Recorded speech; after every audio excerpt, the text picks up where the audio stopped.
Yo, what up, guys?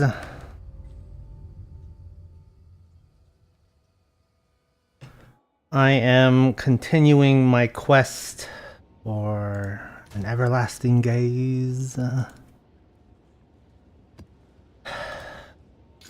So that just means more maps. And that's it.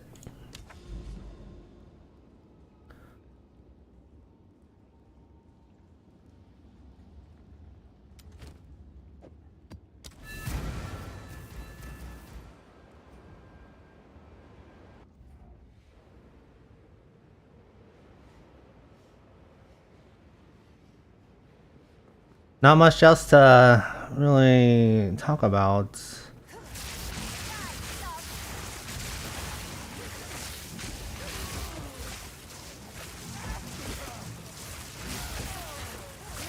Yeah, I mean, just still on the Spark build. And it's going a-okay.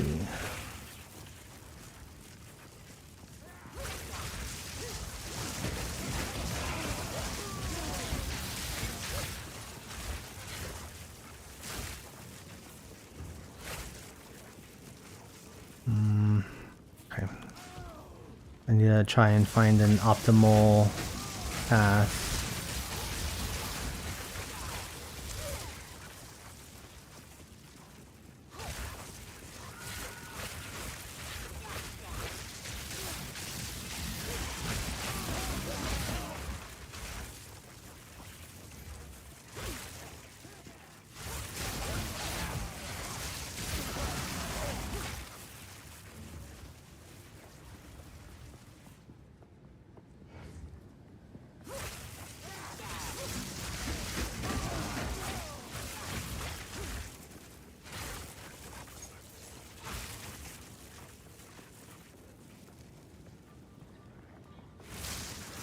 So yeah, what I try to do is I try to explore all of one edge, and then I basically play the game Snake. I go up and down.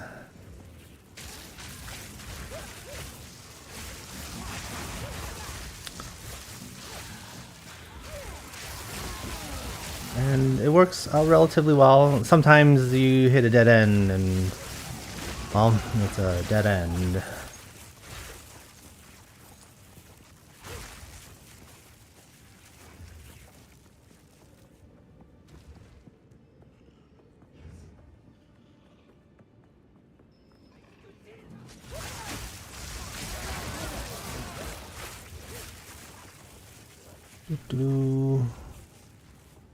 Wait, that's...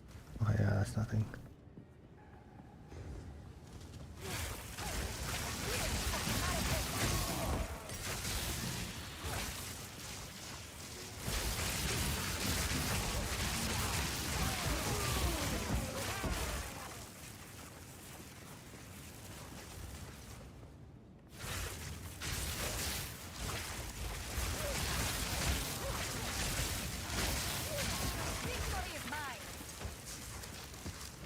Very nice.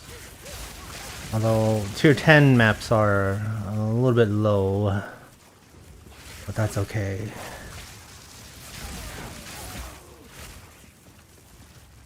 Oh, I need to play the game Snake. Oh, this is dead end.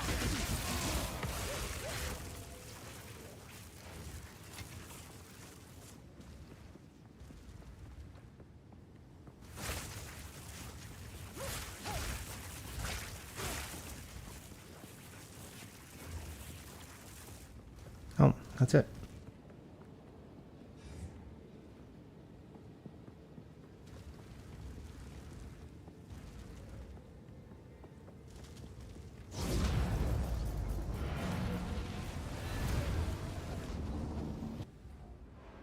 All right. What can I do? On with the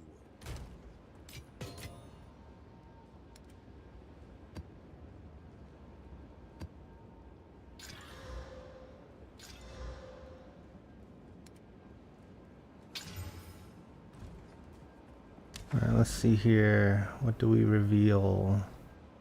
Not much.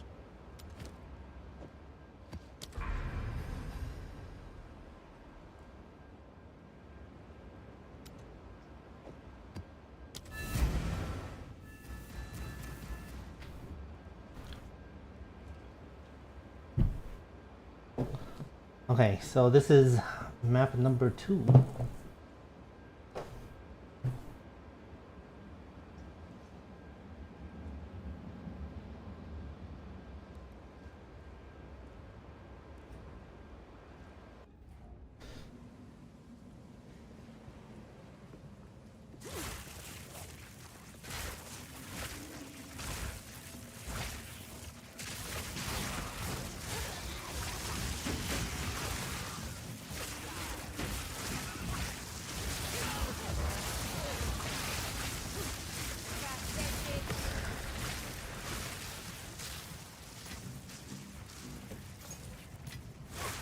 Okay, another rare T10 map.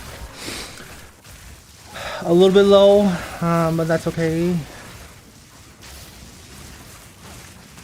Just looking for one item. And that's the Everlasting Gaze.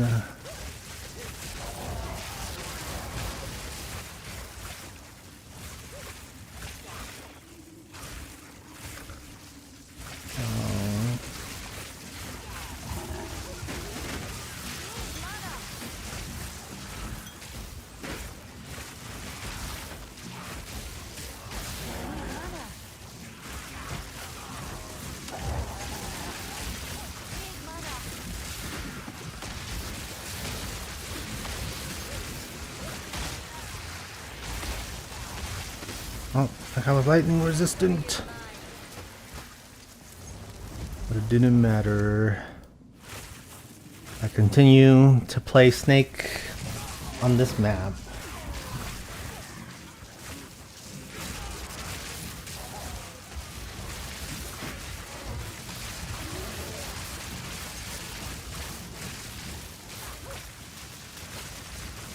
Oh no.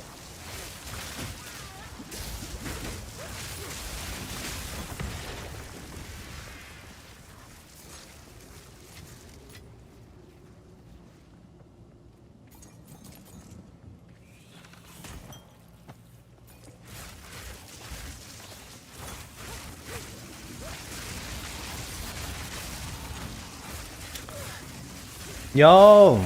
Hey Edits, welcome to the stream! How's it going, good sir?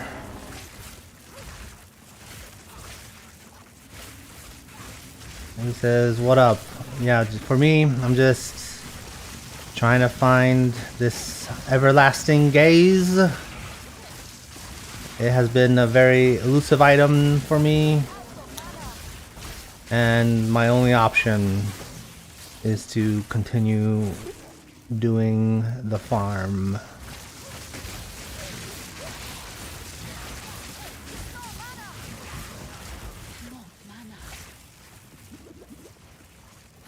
How are you doing, good sir? Happy New Year! It is 2025 now.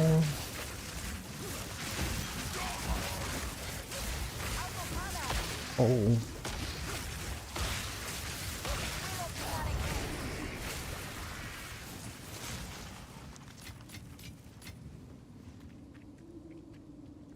I should kill... Actually, I'll just kind of go to the end.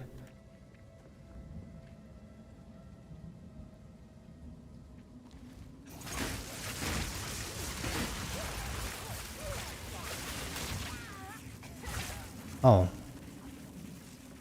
Oh, this... okay, for whatever reason I thought that I was on a map that had a boss in it. But that is not the case. I just need to continue to play Snake on this.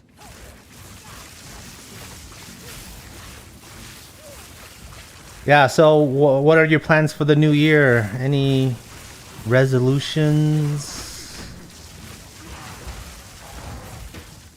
Anything that you want to change?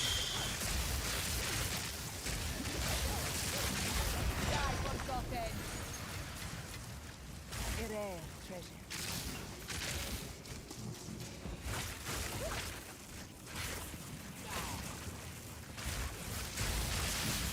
Oh, 13.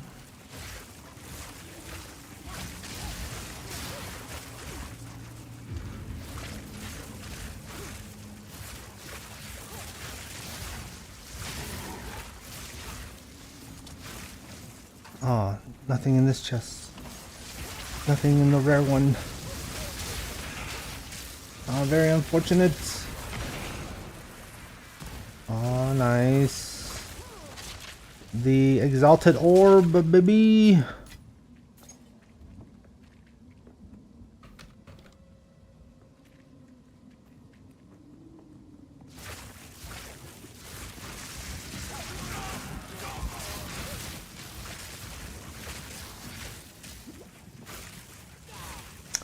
He says, so basically, me and my friend, we stayed up till the countdown for the new year.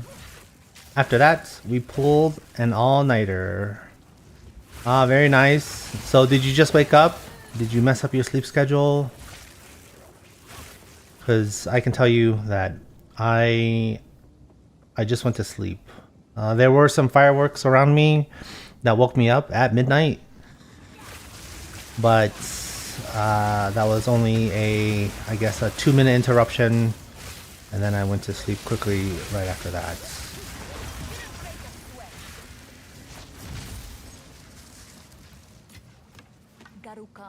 No, I live in GB.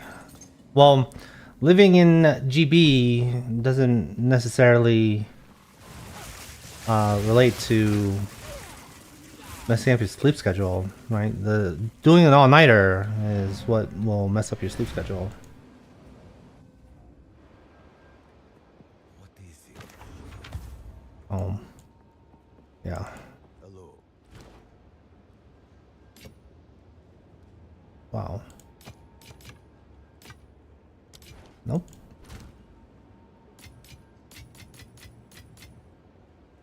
Okay. Here we go. You go into that collection, and I guess I will continue with more 13s.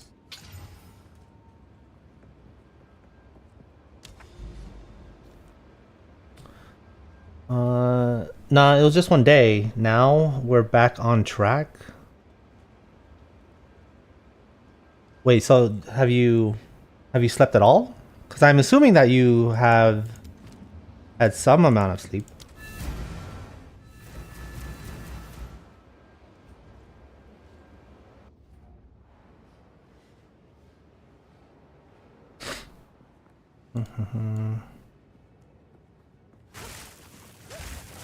Yeah, I have.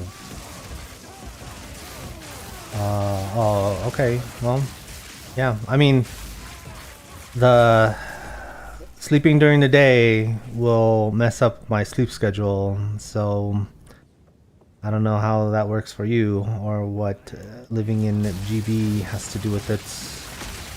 But hey, if it works for you, it works for you. For me, I'll say that maintaining a sleep schedule has become something very important that I've done for a very long time. And it has maintained my own personal well-being and my mental health. So I always do it now. I wouldn't trade that for anything else. Whoa! Double exalted orb! A rare treasure. Damn.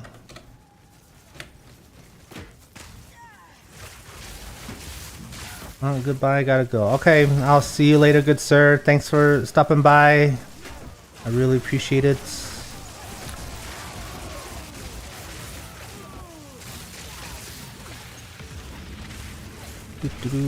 I just need to go from waypoint to waypoint.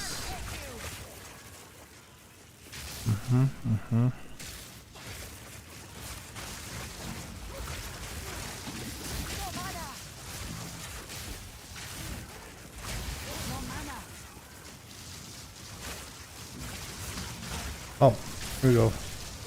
A rare mob.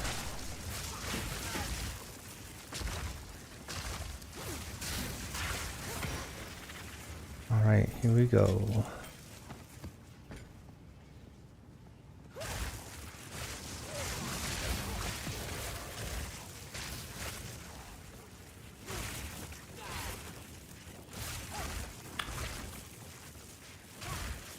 Alright, this is the end.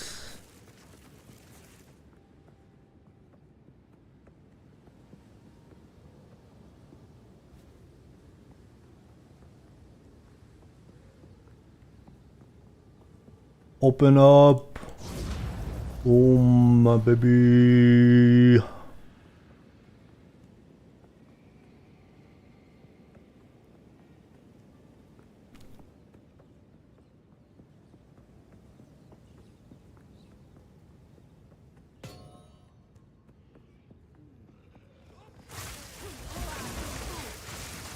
Oh.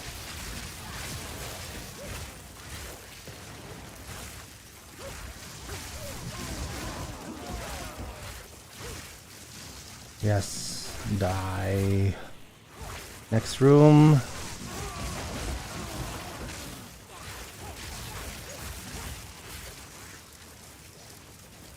Oh yeah, I need to continue playing Snake. Damn.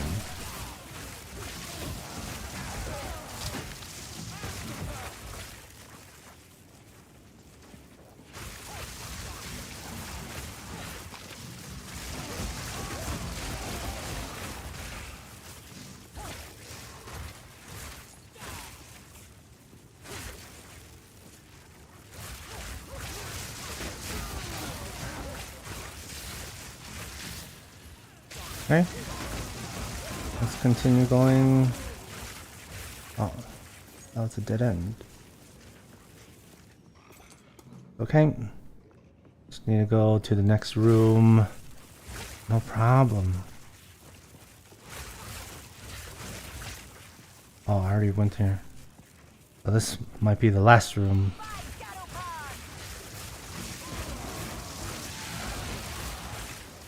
Oh, 5 chests, baby!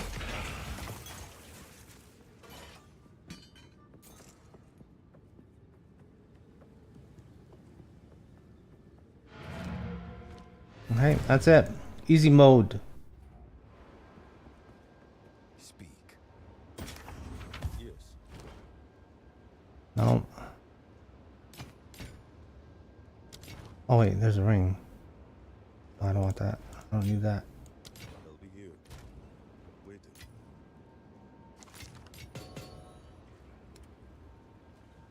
Alright, I guess another 13.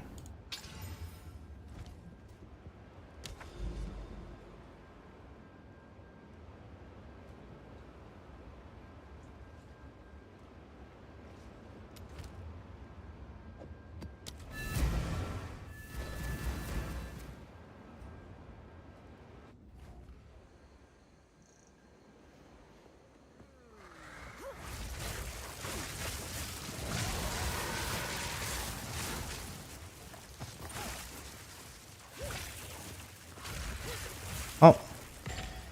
Oh no, the rare chest had nothing in it.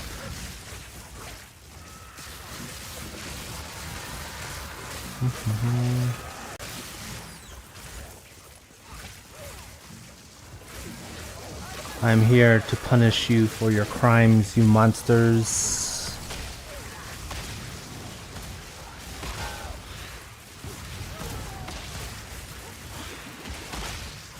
Oh my god. Jeez. I'm just getting exploded by them little shrooms.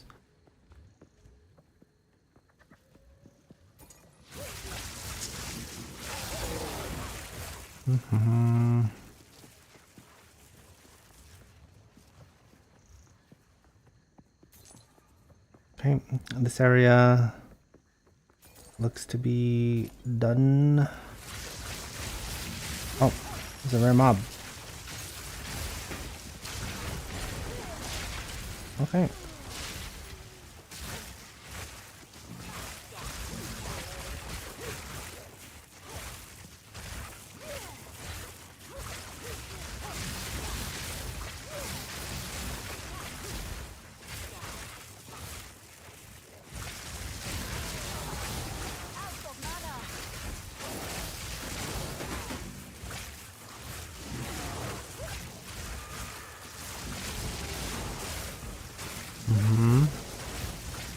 Just going through, out of mana,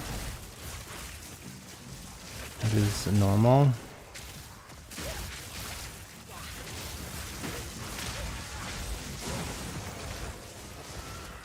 Iron Rune.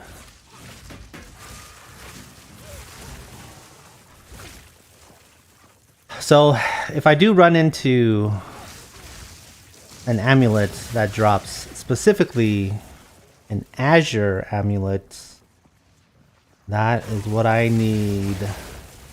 Either a legendary version of it or a white normal version of it. Because I do have the Orb of Chance. So if I use the Orb of Chance on the white version of the amulet, it will give me a chance to... It has a chance to turn that into the Everlasting Gaze. Doesn't work all the time, but I'll take what I can get.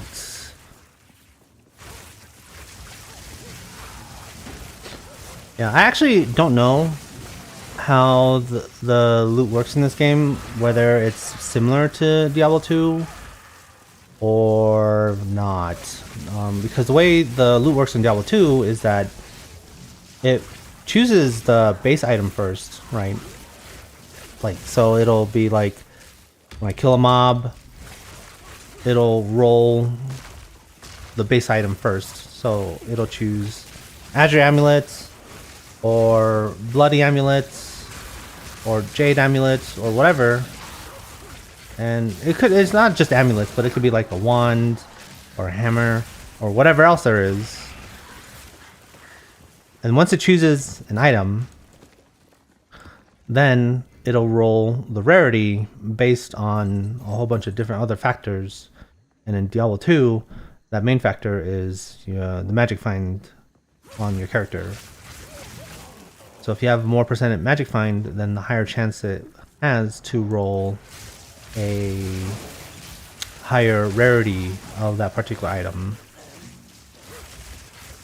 So it starts out white, and then blue, and then yellow, and then brown or gold for that legendary. And I don't know if it works the same for Path of Exile 2. That'd be very interesting. I would imagine it's very similar, but I don't know if they changed that formula. Because I read a couple other things about like modifiers being a factor in how rare items drop, or if there's anything like, because I don't know if there's anything I can do to increase my chances of an Azure Amulet dropping, because that's ultimately what I'm looking for. Oh my god, Jesus, I'm like rolling into the tree and I'm not moving at all. What's happening?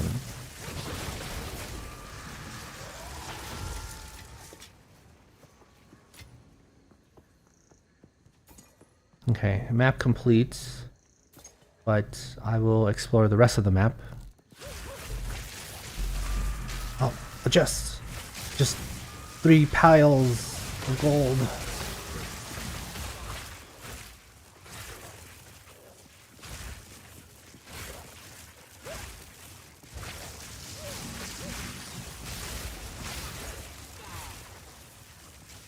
Okay, just this last area. Come on, mobs.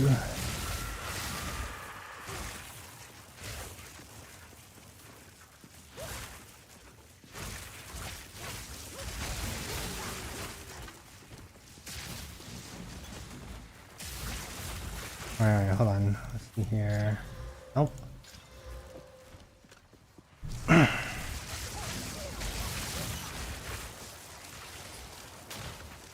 Okay, and that's it for this map. Done.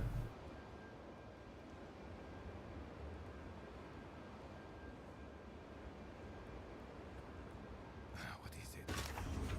Hello. Mm-hmm.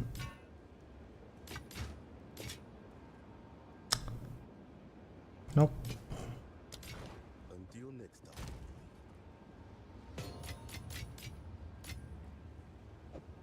Oh, I don't remember picking up those white gloves, but it is what it is.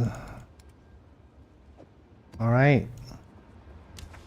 Level 14 one now, baby.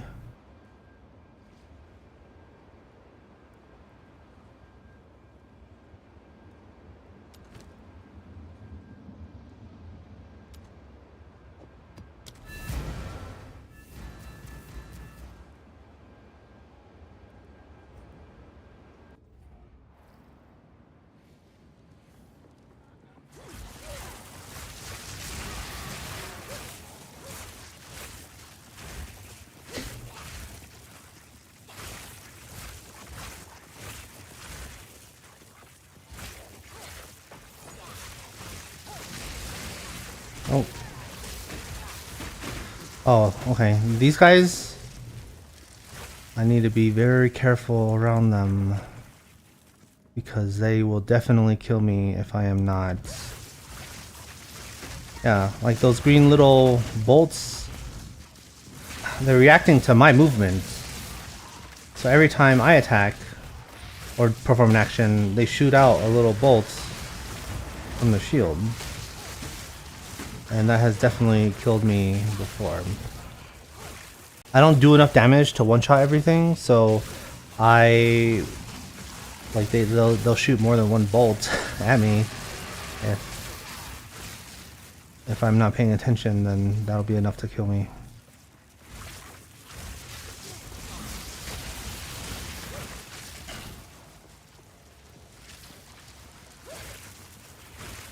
Oh, see right there. Oh, no, no, no, no. Gotta play the dodging game. No, I don't like playing that game with them. I'll just rather have a whole bunch of mobs. Some little meat shield doggies.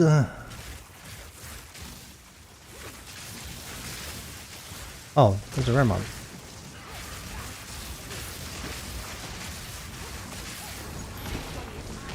Oh, that's a jade amulet.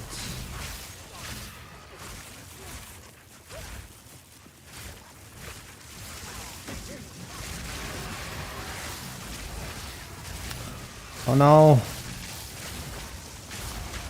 Get away from me! Oh, there's two rares! Oh, and that guy is lightning resistant. Damn.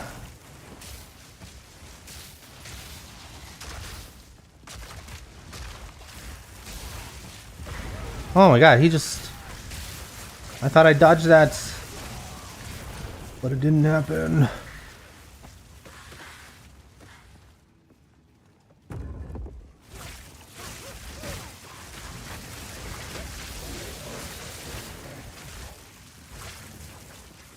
Anything in here? Nope. I just opened the door for no reason.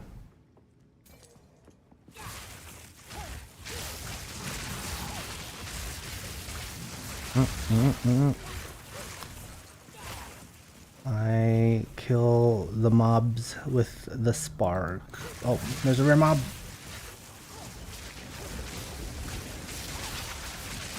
Damn.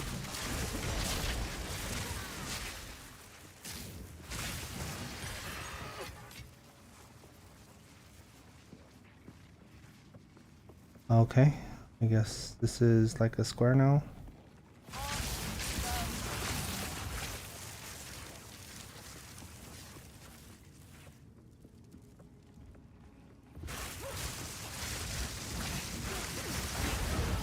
Oh no.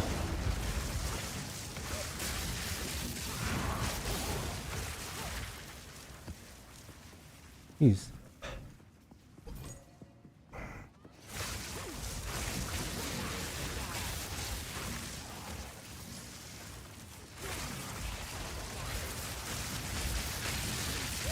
Oh no. Whoa. What's with the surround? Oh, those are advanced techniques. carrying enough already. What? Oh.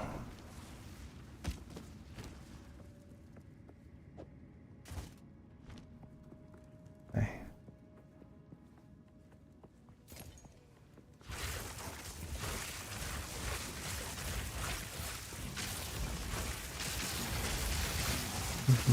Oh.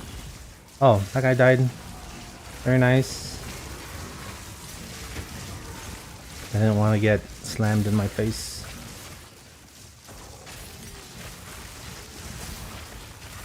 Oh, rare chest. Oh. Oh. Oh my god.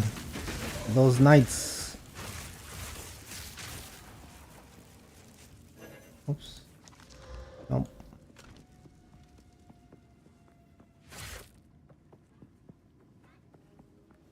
Okay.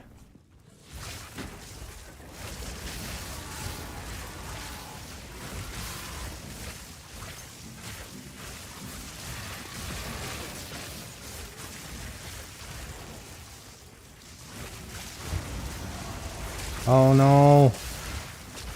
He's a rare.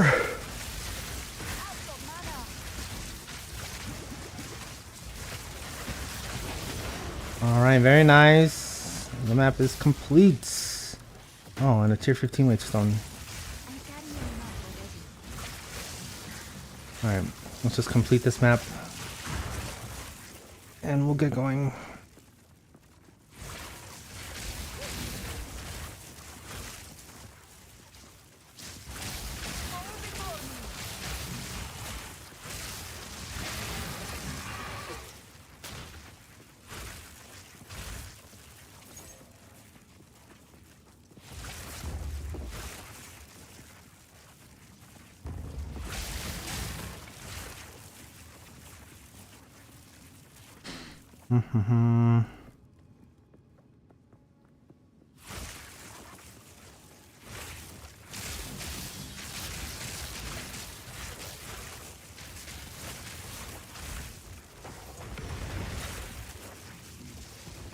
Damn. Oh no. I have no space for that.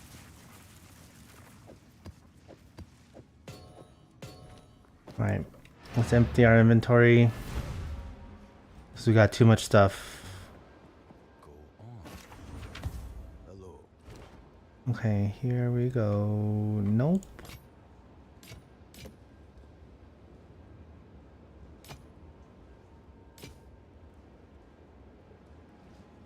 Whoa, that's a double resist helmet.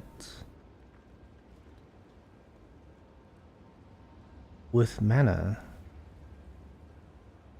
I will hold on to that. I'll be here.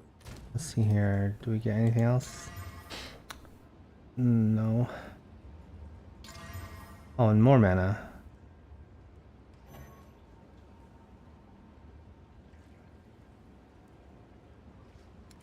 Alright, I'll just hold on to this. Yo! Albert Lazio, welcome to the stream. How you doing, good sir?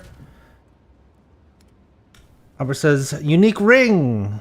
Is it Amara's? Well, I can tell you that the answer to that is always no. Because Amara's is an amulet, not a ring.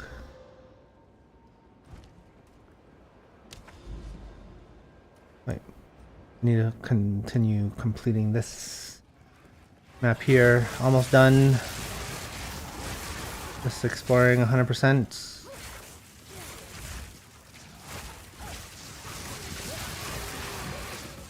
How you doing, good sir? Happy New Year.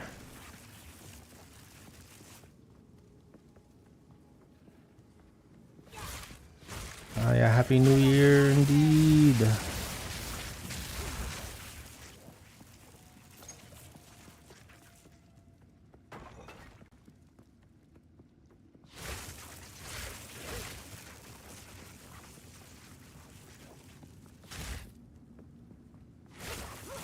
Emma says, so true. Happy New Year to you too. Ah, yes. Do you have any New Year's resolutions that you want to share? For me, I'm just gonna continue my YouTube channel, my little YouTube channel, and that's it. I don't know if I'm gonna do anything differently with my YouTube channel, but I will continue the YouTube channel.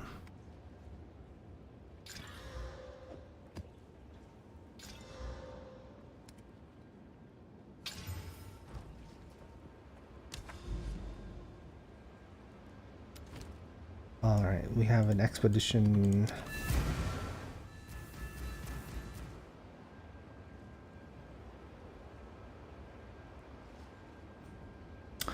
Albert says, when I discovered your videos, that phrase burnt into my brain with your voice. Is it Amara's? Haha. You know, I didn't come up with that phrase on purpose, if that makes sense.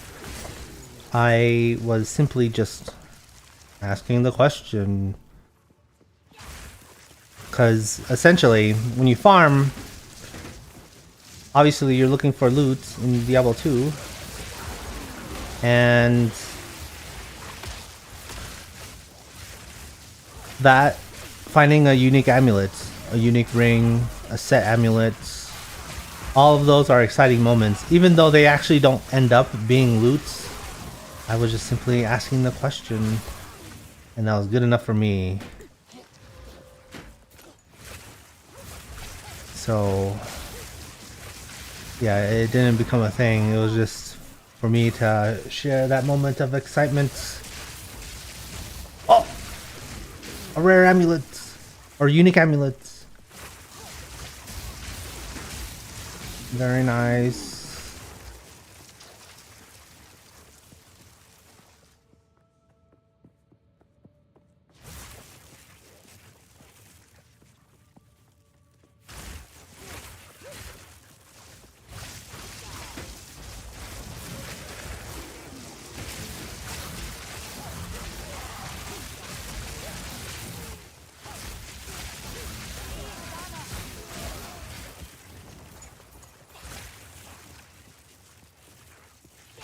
Damn. Damn.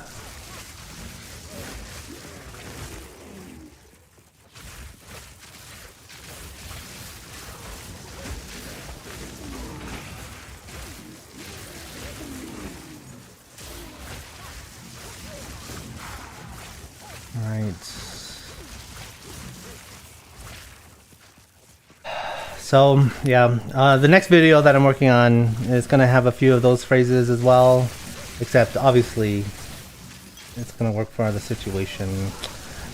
I will have to take a look at the data though and see. But yeah, if you enjoy that, it'll continue. Yeah, it is kind of hard though, because the maps, they take like forever.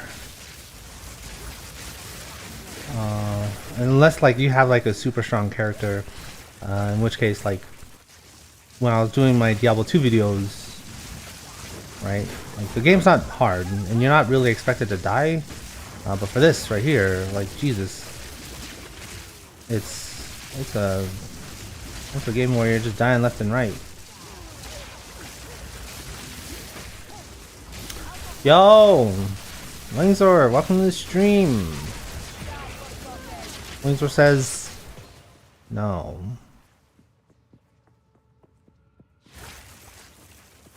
How you doing, good sir? Is this an SSF run? Well, so my character is SSF, yes, solo self-found league.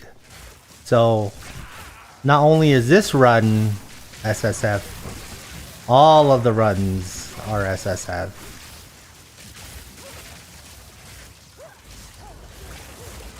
Oh. No mana.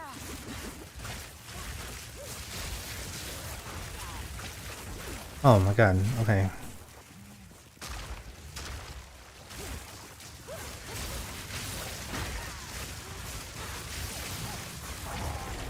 There we go. Or it says, keep up the good work. It fits you. Ah, thank you. I appreciate it.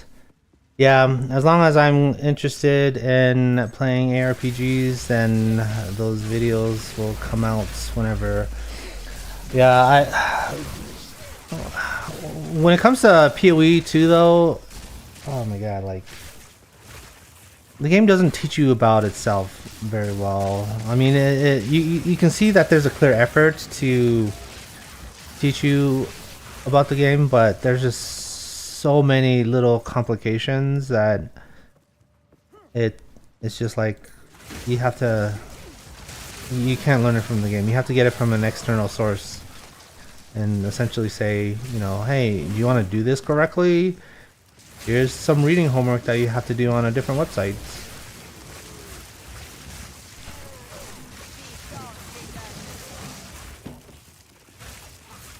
And yeah, for that reason, I find it hard to recommend this game to like new players. And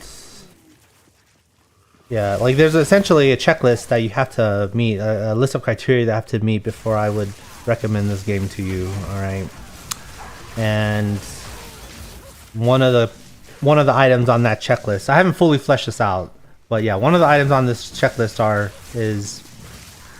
are you autistic? If so, then that's a point towards Path of Exile over Diablo 4.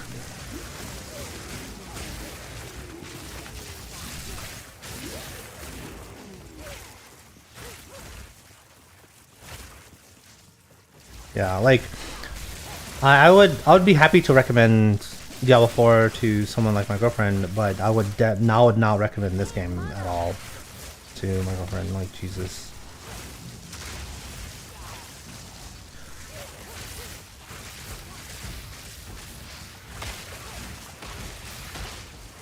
Yeah, because essentially you have to like work through a lot of the mechanics and be comfortable with saying I don't know, or I don't know what this is, and like move on.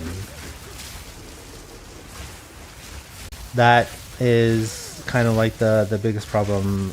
Like there is a lot more flexibility than I would imagine PoE 1 allowed, but it's not enough to,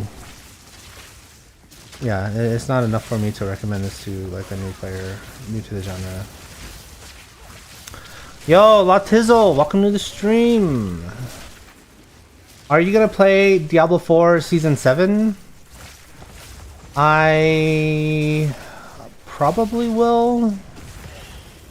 It kind of depends on, like, so the question is whether or not I'll make any videos for that, because I played the PTR and there wasn't many questions that I want answered in Diablo 4. The new items are cool, and I guess like the season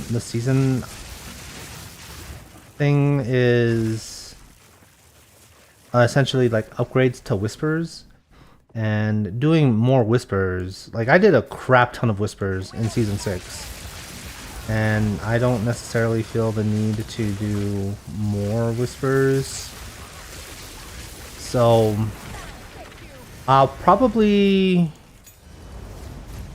do it just for like the basic rewards.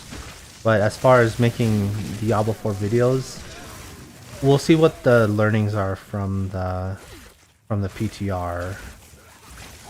So yeah.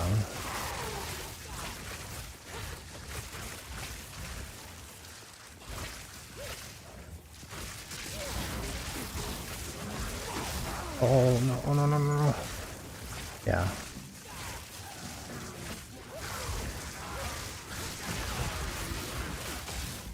Yeah, but like yeah, PoE 2, the game is so new that like there are a lot of experiments that I can run with this game that I think is is would be worth my time, because like I'm working on this video specifically because I'm still working on progression.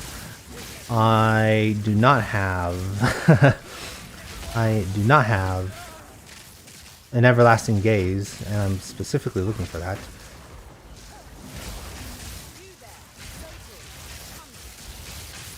Jesus. Ho ho ho! A long quarterstaff. I'm carrying enough already. What?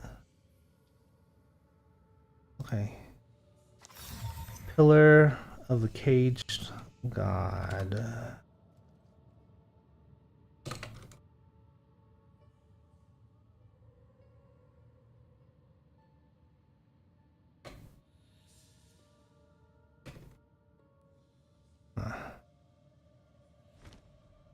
Okay, I need to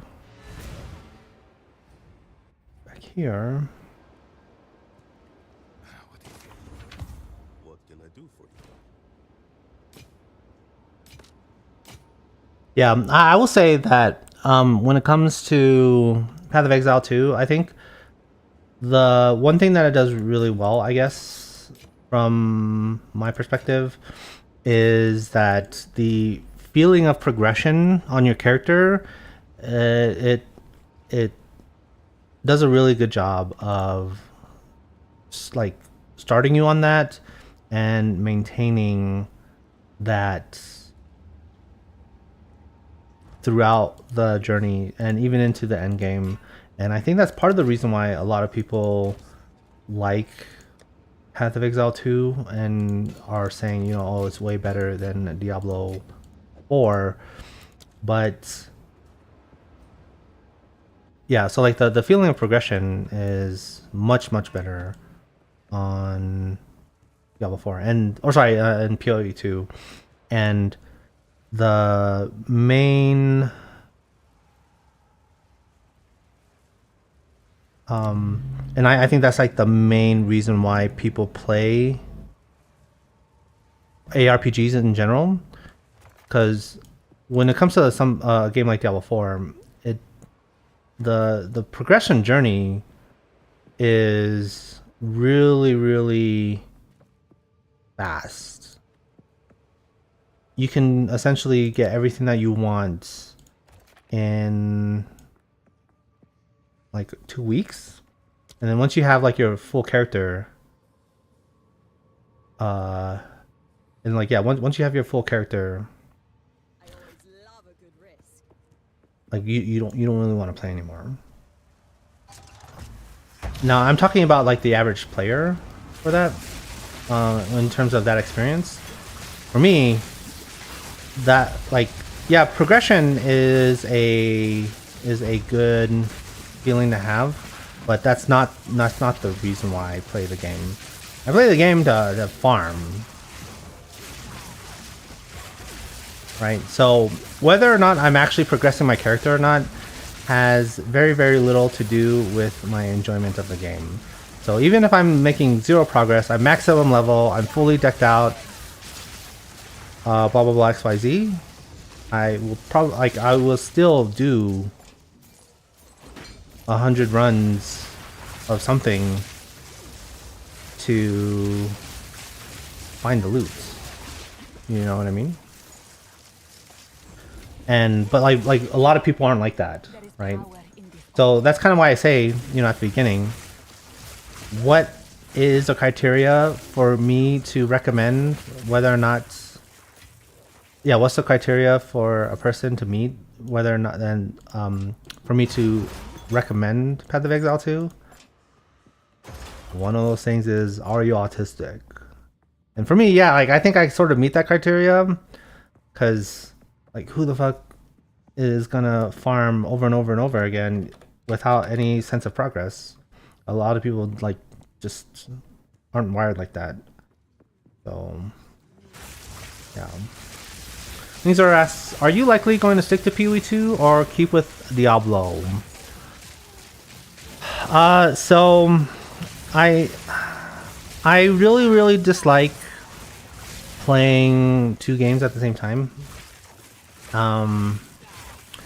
But I think when it comes to, like, if I had to choose one game or the other, it all really depends on the decisions that the developer makes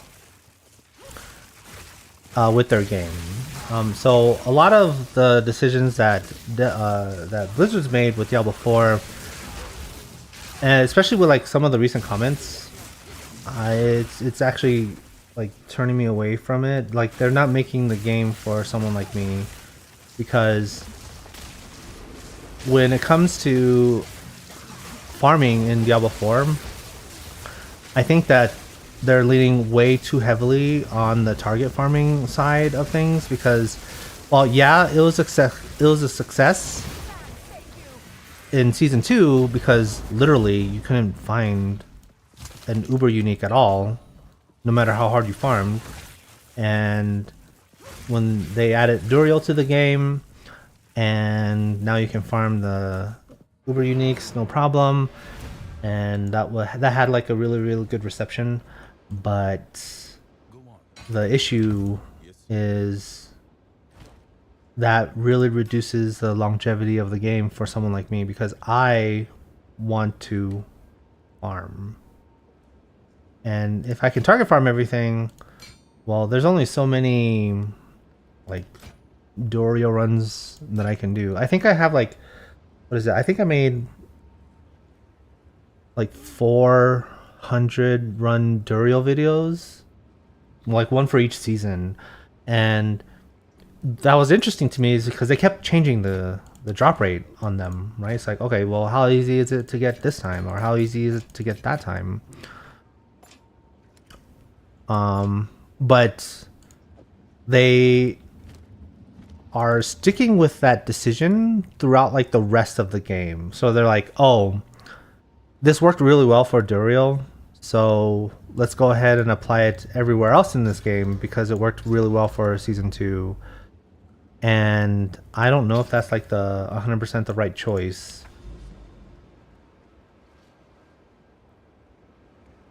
And that kind of bothers me a little bit.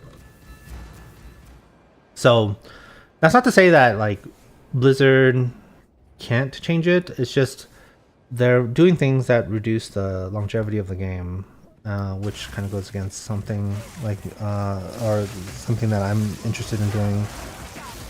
Yeah, because the audience for Path of Exile 2, or like the community in Path of Exile 2, it feels way different than the community for Diablo 4. Because when I make a video for Diablo 4, I like do 100 Andario runs or 100 Duriel runs. The kind of comments that I get are like, this video is a perfect example of everything that is wrong with Diablo 4.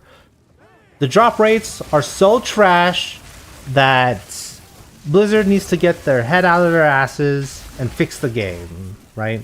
And really what they're really saying is that they're not getting the items that they're looking for, and essentially they're 100% spoiled with the drop rates in the game, right? Because honestly, personally for me, I think it's way too easy to get all the items that you want in the game. Everything is target farmable, and the drop rates, they're way too high. So you can literally, if you play for 2 weeks, 3 weeks straight, you can get literally every item that you want in the game.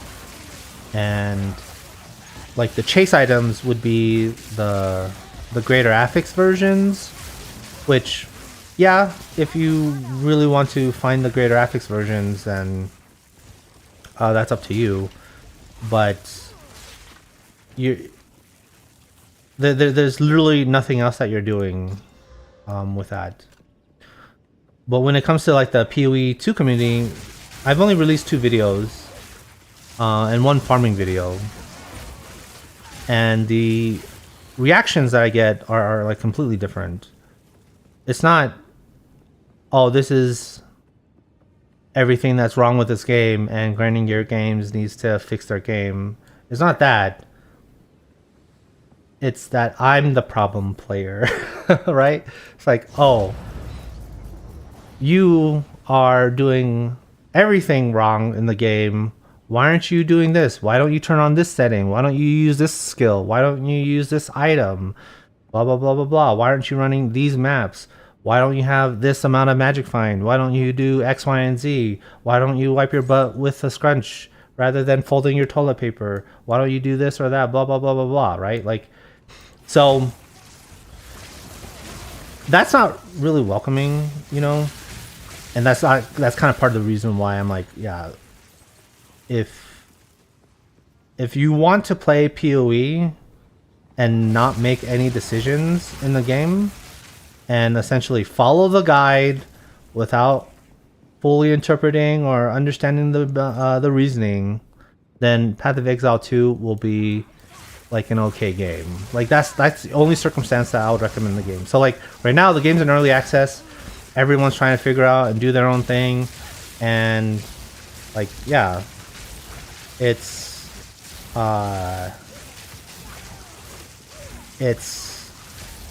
kind of a cluster if you're like a new player, right? Like yeah, there are a few guides that are out there, and there's a lot of views to be had if you have a really, really good build. If you're into making guide videos, then great, that's more power to you. But I mean, the average player isn't really a theory crafter, so to speak. So yeah, so as of right now, I think that if there's like no changes to the game, I think that the PoE 2 is something that I would be more likely to stick with long term. But it's mainly just the target farming, and I need to understand the decisions that Blizzard will make for Diablo 4 that will bring me back to Diablo 4, because when it comes to like items and stuff, the whole target farming it's too easy to get items, and they need to reduce that. And there needs to be like a tier of items where you can't target farm, but are strong enough that you want these items for your character. I don't think that change is really hard to make, but the most difficult part about making that kind of decision is anchoring the player base. If they make things harder to find, you know, those comments will just come back tenfold. Oh my god, this game is so trash because you can't find the items that you want. Blah blah blah blah blah. So with that, I guess that's kind of a long-winded way of saying that I will likely stick to PoE 2 with everything that I understand now. But ultimately, you're not really picking a game. You're picking the developers. And you're ultimately you need to put trust in the decisions that they're making for the game.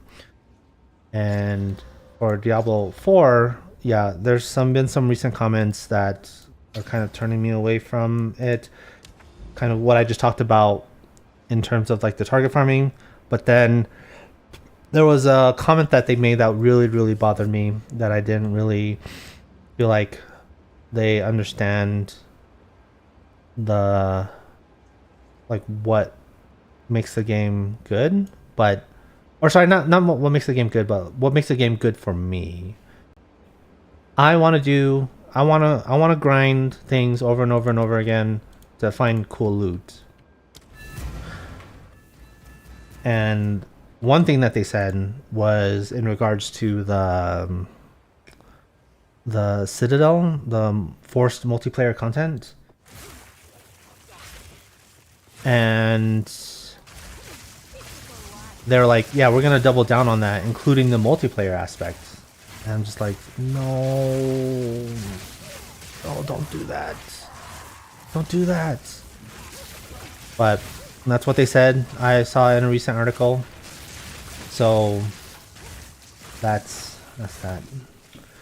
Wings asks, does that mean D2R sounds like it still reigns supreme in a way in your eyes? Well, it's kind of hard to talk about Diablo 2 and D2R because there's such a thick air of nostalgia with that game. And people don't really remember that game. They remember like the good parts, but they don't remember the bad parts. So when, you know, people, so when D2R was released, and that's where I started my YouTube channel. I'm like, oh yeah, I'm gonna, like I always talked about doing 1,000 Mephisto runs, but I'm actually gonna do like a set number of Mephisto runs and finish it, right? And yeah, it was great at the beginning. You know, all the comments were positive. They're like, oh yeah, you know, blah blah blah, XYZ, I found my shackle here, blah blah blah. But then, like literally 2 weeks in, started getting other comments that are like, I quit D2R because there's too much farming required. Or I'm quitting D2R because I'm at the end of progression on my character and I've lost all motivation to play because I'm not progressing my character. And stuff like that. So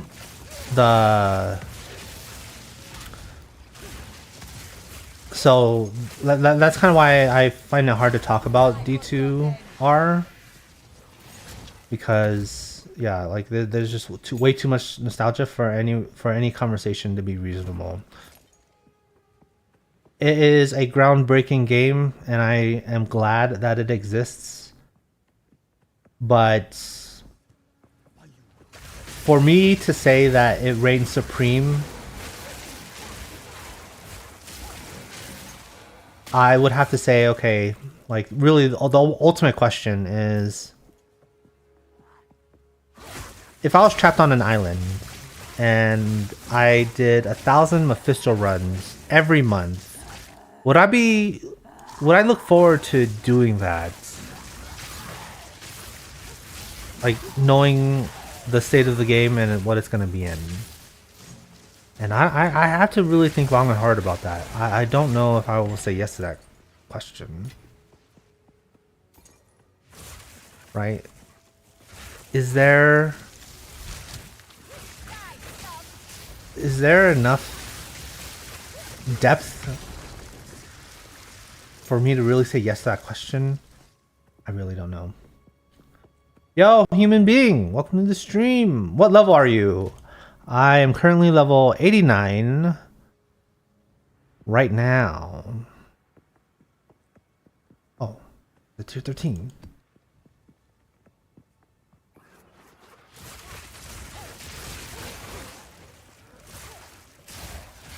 Yeah, so that's my thoughts about it. I think right now Path of Exile 2, the main thing about Path of Exile 2 that's exciting for me is that yeah, there's like no target farming in this game. So I'm literally doing the equivalent of like Bale runs or Chaos runs for items. And I think that's good enough for me for now.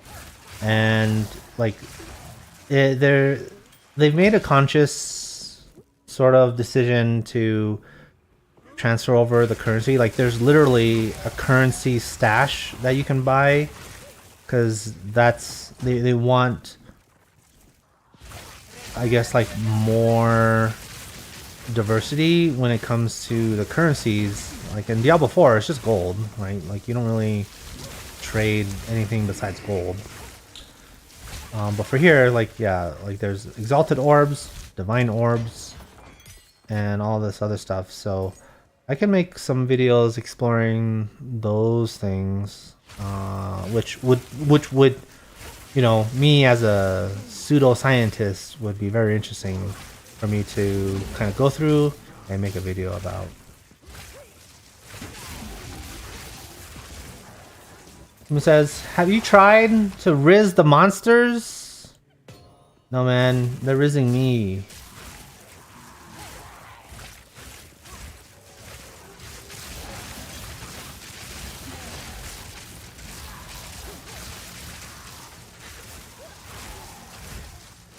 User says, thanks for your perspective. Love the D2R content back then. Keen to see what PoE2 content you make. Ah, yeah. Okay, hold on. Hold on. Jesus!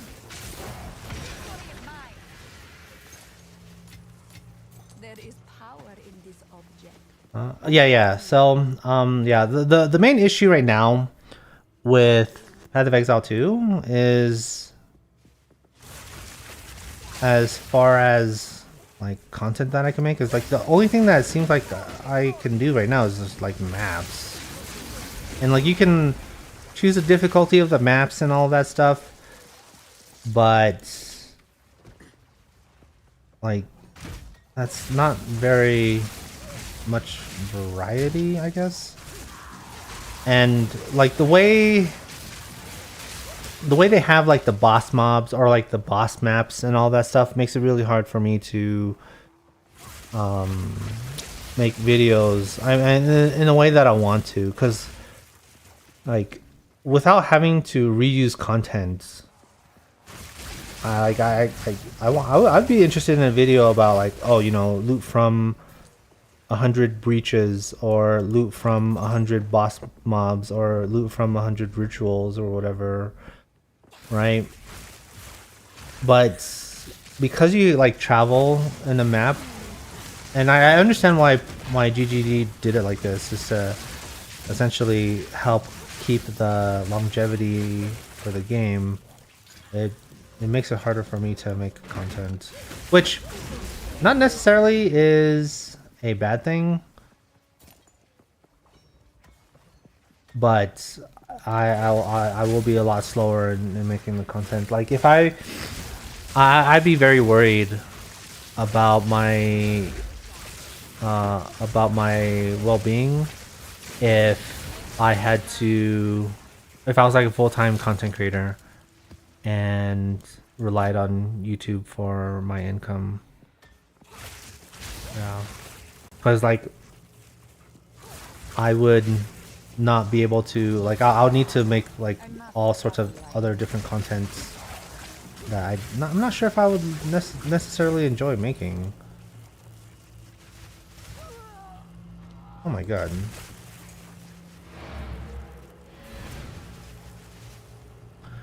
You mean saying, what's your favorite candy or snack? Go on. Good eatings. So, my favorite, well, it's not really a candy. But I really enjoy Funyuns. It's like chips, but they're onion flavored rings. I really enjoy those.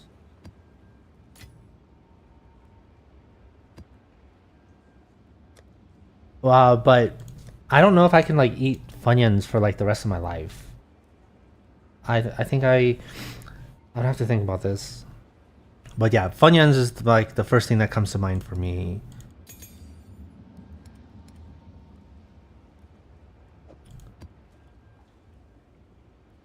Yeah, candy. I don't know if I eat enough candy to say if I have a favorite one. I mean, I really enjoy chocolate. I mean, I like Oreos.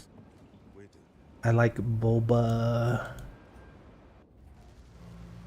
Oh, there's just too many of them. Human being, why did you ask me such a difficult question?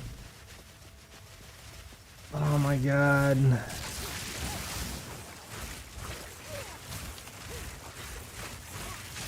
Oh, that's too much.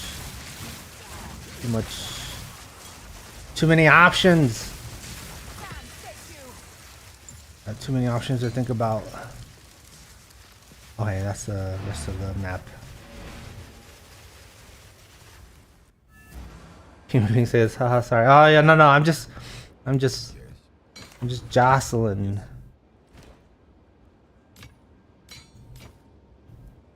Oh, it's all good. But no, that is a very difficult question.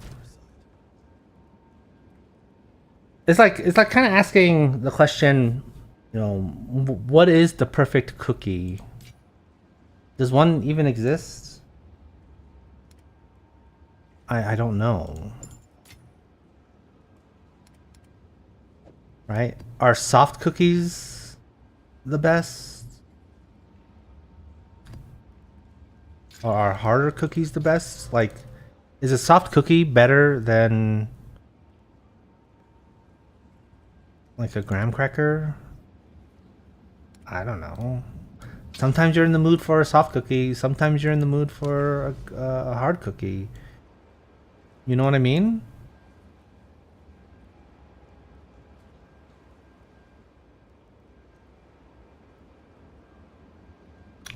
Yuming says, best cookie is cookie flavor. No, that's not true. Absolutely not true. Like when I'm talking about best cookie, I'm talking like in a competition, right? You go to those, you're going to like one of those cooking competition shows. What are they called? Like Hell's Kitchen, right? You go in Hell's Kitchen, and the challenge is give me like the winner will be the one that serves the best cookie, okay? And like you can't just go. Oh no! Oh, this guy's fast too. Jesus! Oh my god! I think I'm dead.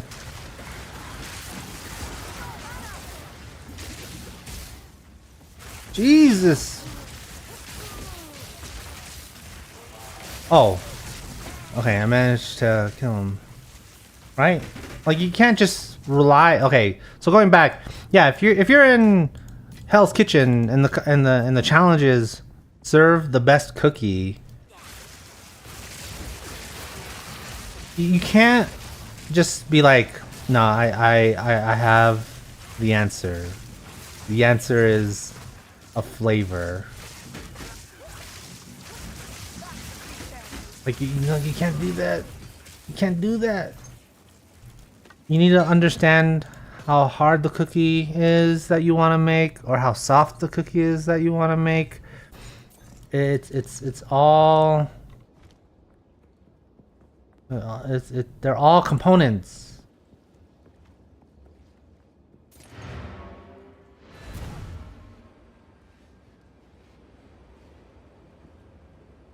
Wingzor says worst aura in the game. Yeah, like as a sorceress with no auto attack, literally nothing you can do. Oops. I need a disenchant.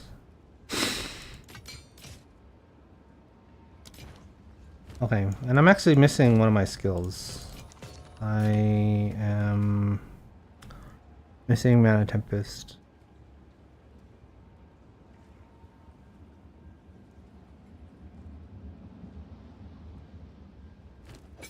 Oh, okay. Weird. I don't know if I actually need that gem, but okay.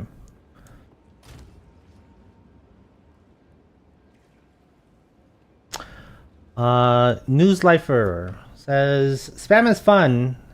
Spam and more spam.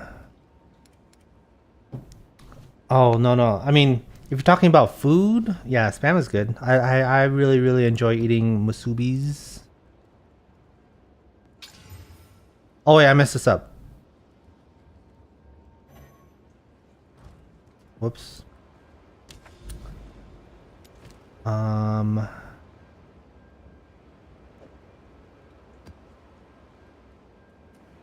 Okay.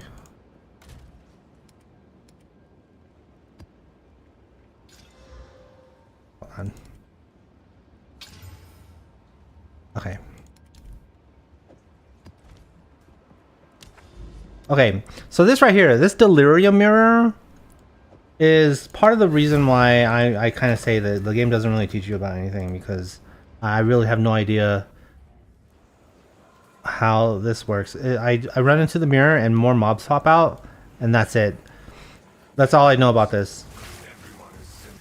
Whether or not the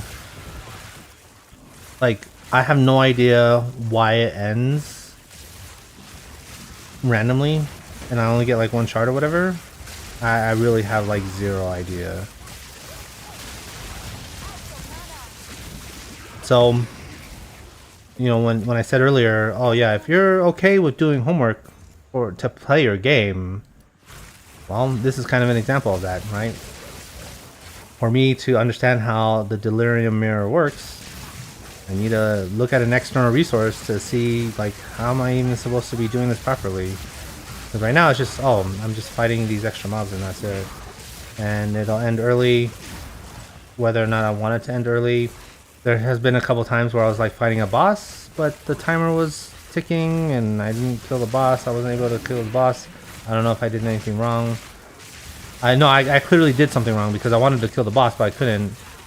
But I don't know what to do to improve. So, like that's really bad design. Like this timer right here, I don't know why this timer is going down. What's happening? It's done now. What happened?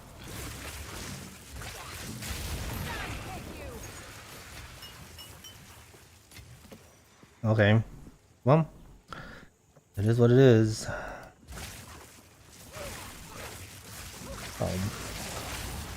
Human being says, if I try to bake a soft cookie, it comes out like a black brick. Oh, that just seems like you're just not following the instructions. Or the recipe. Because if you're getting a black brick from a soft cookie, I would imagine that it would continue. Alright, you would also get a black brick if you were cooking a hard cookie or baking a hard cookie. I don't know if you cook cookies. Though that is kind of funny to say. Yeah, I'm gonna be cooking some cookies.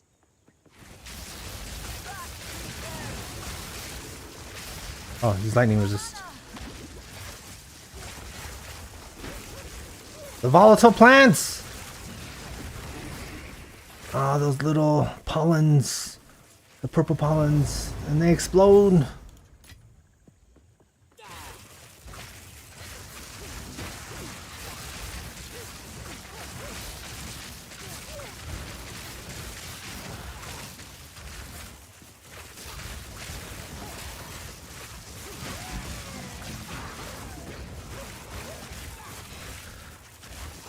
Yeah, so like, yeah. So I selected this map that has a delirium mirror. And I felt like I wasted that because I don't know what I'm doing.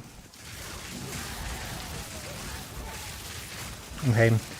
Now I said that I have a point in the autistic sort of checklist because I don't necessarily have to have progression on my character in order to enjoy the game. But one thing that I am not autistic about is reading. I think reading should be as optional as possible, not a requirement. Jesus. But hey, if you really like the game and you can't get enough of it and you're just consuming all these YouTube videos and consuming all these articles and consuming all this content for PoE 2, then more power to you. But I don't know. For me, don't get me wrong, I am enjoying the game. Okay, the game for $30 for early access and then for free in 6 months or whatever. It definitely provides the value. But yeah, I haven't really, like, I haven't gotten the feeling that I got when I was like playing D2R, a game that I already played, and definitely not the feeling that I got when I first played Diablo 2 back in the 2000s.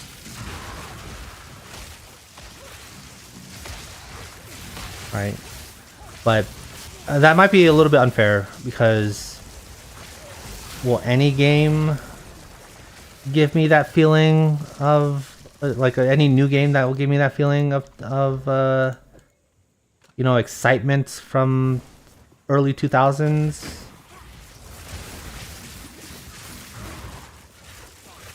I don't know. Yo, RA, welcome to the stream. Dealing with the unknown is frustrating, but like you, I'm having fun also.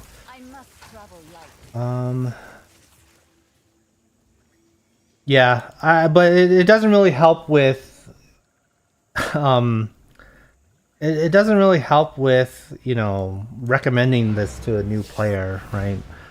Because one of the best sort of, I guess, design philosophies that I think a game should follow is that the game should be easy to learn but hard to master. And I was saying this in the last stream as well. The game is not easy to learn because things that are basic, like it feels like you're constantly learning new basics that aren't explained. Like for these distilled ires, like I have no idea what these are. Like I know that I get them from doing deliriums, and reading this can be combined with other distilled emotions to instill amulets with notable passive skills or waystones with layers of delirium. What? Okay. I don't get that. That's not. It's not simple enough for me to understand reading that one sentence. And it seems like it's a basic mechanic. I don't know.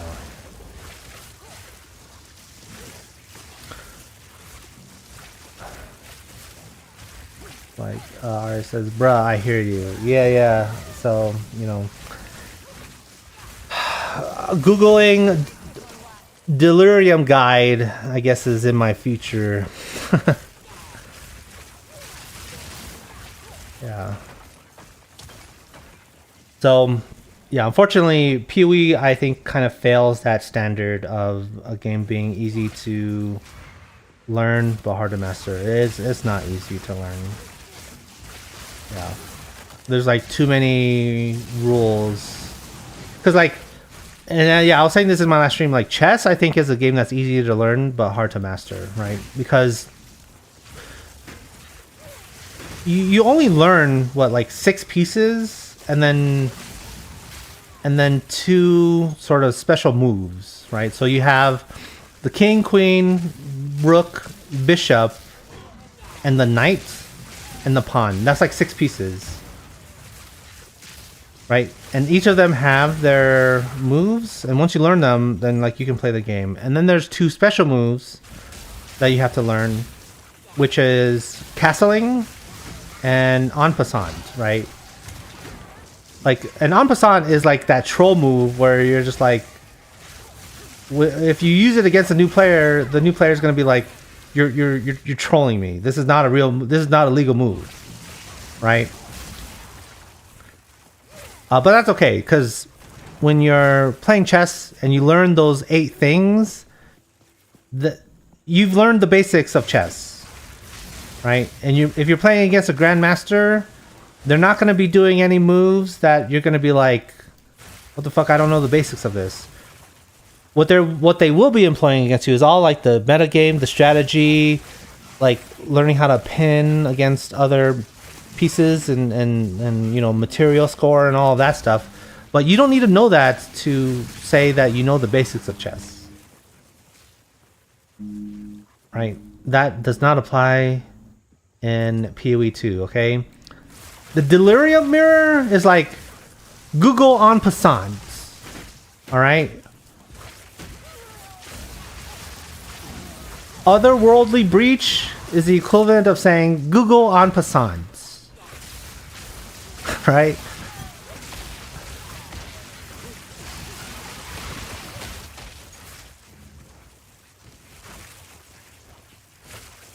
The special essence that you get for like modifying your gear, Google en passant, right? Like, bro. Like there's this item that I have that I put in my video, right? That was like, I don't know, like it says if you use this item and while you use like exalted orbs, you'll get suffix modifiers and that's it. And I'm like, I don't know what suffix modifiers are. Google en passant. Like that's 100% this game to me. All right, it just throws en passant at you, different versions of it, like for every new mechanic. Like no, this is not a basic move.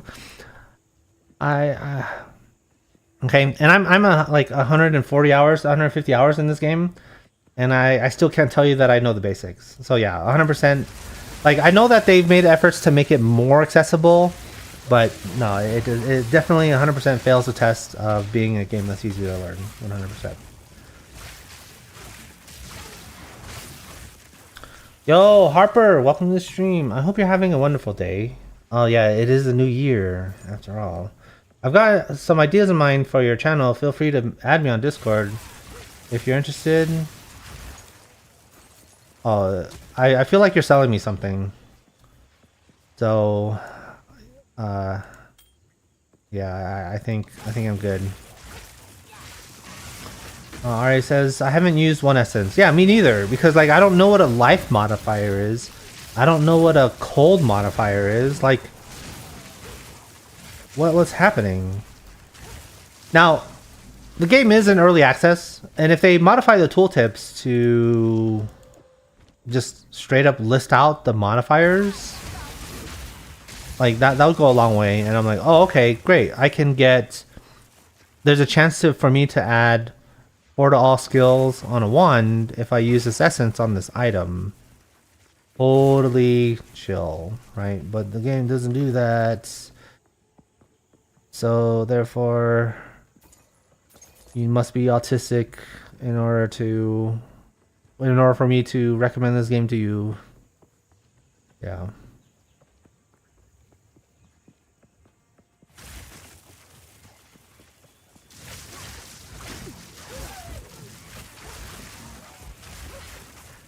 He says, yeah, just like what you're saying, pretty much is me. Like, how do you use this? Yes. Yeah. Yeah, so, yeah, and I think that's like essentially the biggest weakness of the game is you have to decide that you like the game before you play and learn about the game. And that's like the opposite of what should happen. Is, yeah, like the game, right? Once it's easy to learn and are you having fun with the basics, then once you do that, then you're good to go. But yeah, the game is, yeah, 140 hours in, and I still feel like it's a completely valid statement for me to say I don't understand the basics. Way too much investment. So you have to decide if you want to. You have to decide you like PoE 2 before actually playing PoE 2. It's actually really bad.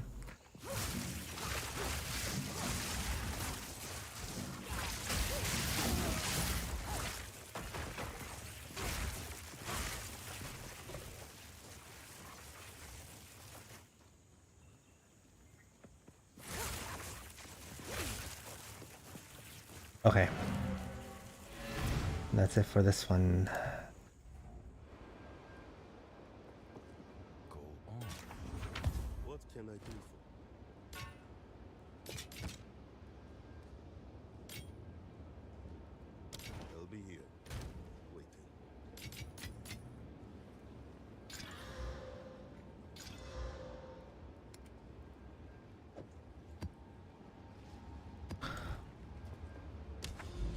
All right. Let's go here. Contain ritual altars.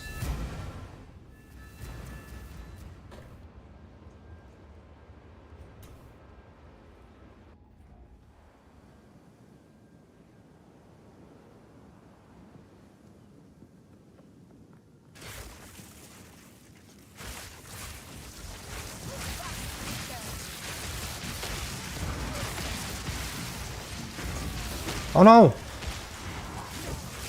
Jesus.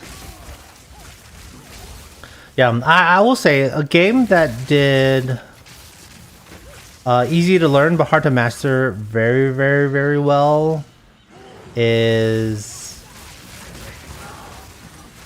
Zelda Breath of the Wild. Oh my god. Like, that's a masterclass in how to make a game that's easy to learn but hard to master. Because everything that you need to know about the game in terms of the basics, they introduce to you in the introductory island. And yeah, the introductory island is like 4 or 5 hours or something. But that is totally, I think, a reasonable amount of time for you to decide if you're gonna like the game or not, right? Oh, Titan Rot. Wow.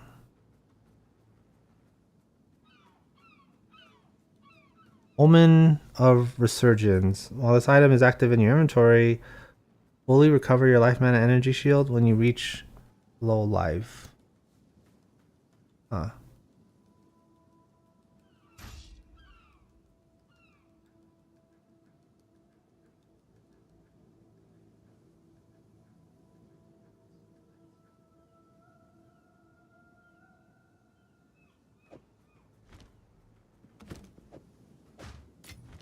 Alright, says, after I got the horse, I stopped in Breath of the Wild. Oh, I see. That is unfortunate. But, yeah, like, I would imagine you got an inkling of whether or not you would like the game after you reach the introductory island, or at least the basics. If you were playing for, like, the story, then I guess it's kind of like buying a book, right? If you stop in the middle of it, or it's like, yeah, I can't finish the story, this is trash. And that is, I mean, I guess that's a decision. Oh, he says, I loved Twilight Princess. Oh, I've never played Twilight Princess. I stopped playing Zelda games after Majora's Mask. So I played Majora's Mask, and that was fun. So yeah, after they started making games for the GameCube, I didn't have a GameCube, so that's kind of why I stopped. But then Breath of the Wild came out, and I got that, and that was really, really fun and enjoyable.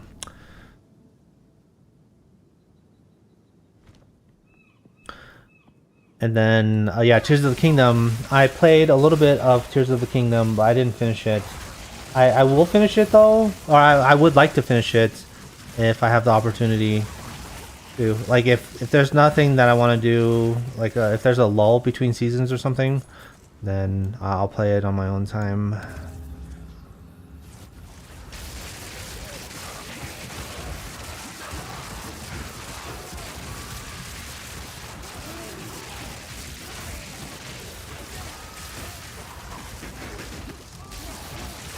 Oh no, Jesus.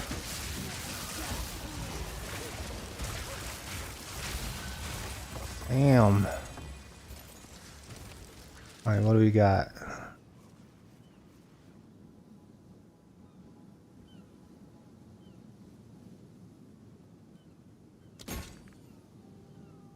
Orb of Alchemy.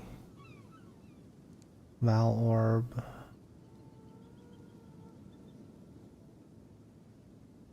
Nope. Unfortunate. Oh, it says I couldn't push myself for Breath of the Wild. Yeah, I mean it's a totally different game, but it definitely changed the gaming landscape. It's a very, very influential game. I mean, bro, like my girlfriend is playing Power World right now, and you just see everything that they're copying from Breath of the Wild, and it's just like, wow. So, yeah, I mean, you don't have to like it to kind of respect it, I guess is what I'm saying.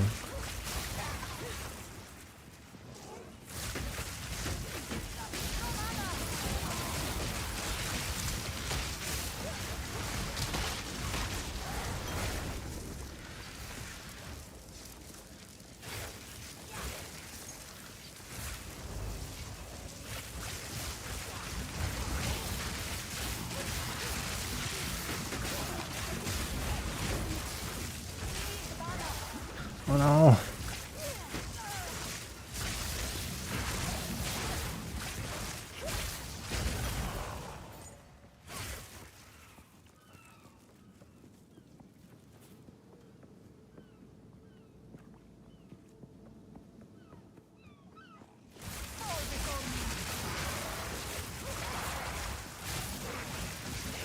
Alright, here's the final ritual.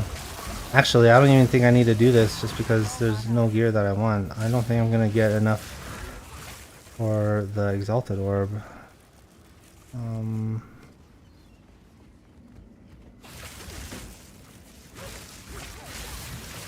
Yeah, I think I'll skip it. Because I can possibly die from those. I'm not strong enough to... I'm not strong enough to do that. Alright, it says, finding a citadel is like fairy tale's 1,000-year journey. Haven't found one. Oh, yeah, I guess I'm kind of ignoring the quest because... I mean, if you find it, you find it. If you don't, you don't.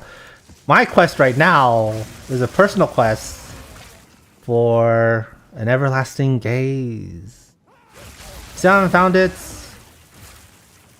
And it would greatly increase my power if I did.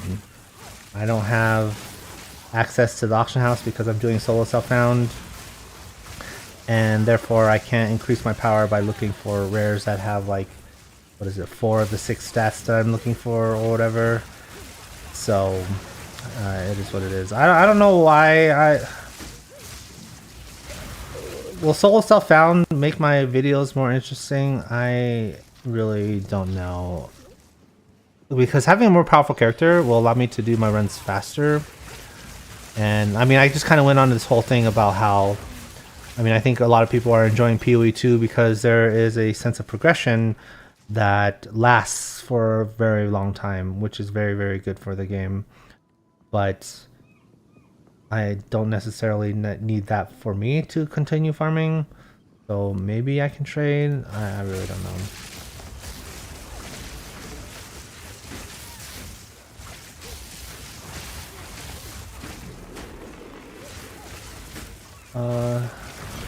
He says, I would go for Ingenuity belt first, since the belt is King of the Mist boss from mapping. Oh, yeah, so I saw that in the guide. I'm like, oh, you know, this Ingenuity belt, I first saw it in the guide. I was like, damn, that belt is really, really good. So I'm like, okay, utility belt. So I try to use an Orb of Chance on the utility belt. I found one, and it says, you can't upgrade it. I'm like, why? Okay, maybe I just need to find a higher level one. And I found the higher level one. It's like, you can't upgrade it. And I'm just like, what the fuck? This is Google en passant all over again, right? It just threw me another one of those. Right? I tried to use Orb of Chance on a utility belt, and it basically told me Google en passant. That's my experience. Great. Wait, what is this? Oh no. Yeah, like, bro, why does it do that to me? Not a great experience. Wingsor says you can use Orb of Chance on White Azure Amulet for a chance at Everlasting Gaze. Oh yeah, no, I'm definitely doing that 100%. All right. That's one of the questions that I have in my next coming video. I found a White Azure Amulet. Did the Orb of Chance give me an Everlasting Gaze? No.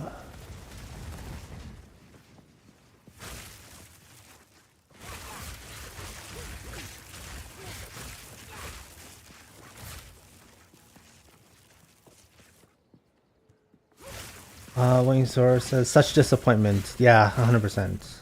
I think I'm done with this. Yeah. Okay. Ari says, it's okay, man. I kind of did the same thing, misreading about King of the Mist boss. I farmed Act 1 boss completely wrong. Wasted 6 hours. Wait. So I actually don't know how to obtain an ingenuity. How do you do that? Oh, I already have a time rod. Oh. Oh yeah. This one is way better. Yes. Yes. Yeah. So like this is the homework that the game asks you to do. How do you farm for ingenuity? No ingenuity for you unless you do your homework. Time is not on our side. You obtain material from farming ritual stages. Then you do defer the item more often. You do ritual maps.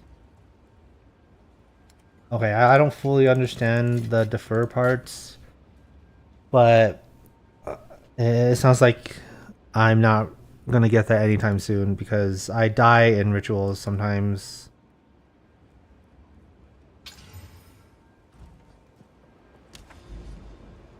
It lowers the price the more you defer the item. Okay.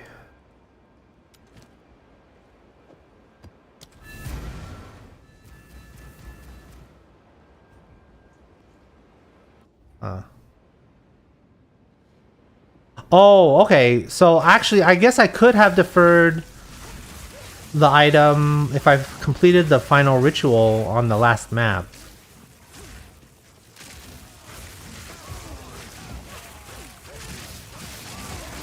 I see. Okay. Well, I guess that's another Google en passant moment. Jesus.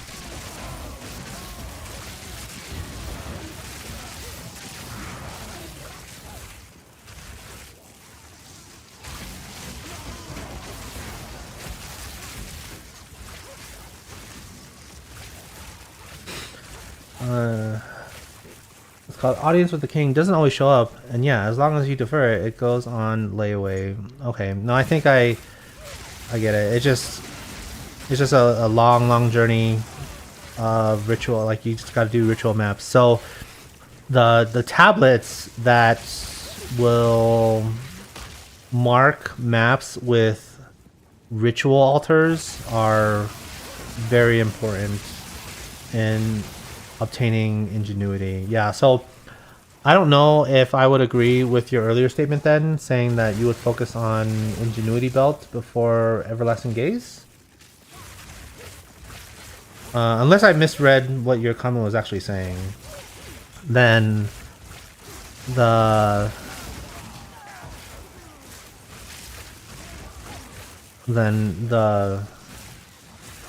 yeah, I before I like focus on that, I would want to get the everlasting gaze just to solve my mana problems, and because I'm using mind over matter, and I really need to get that mana problem solved. Alright, it says it's a goal, just a goal to do while getting the amulet. Oh, okay, I see. Very nice. Yeah, I would agree with that. I mean, but that's kind of like the same thing in any sort of ARPG strategy, is you have multiple goals at the same time, and you know, you just get stronger and stronger over time as you hit your goals, and you don't really do them in any particular order. So that 100% makes sense.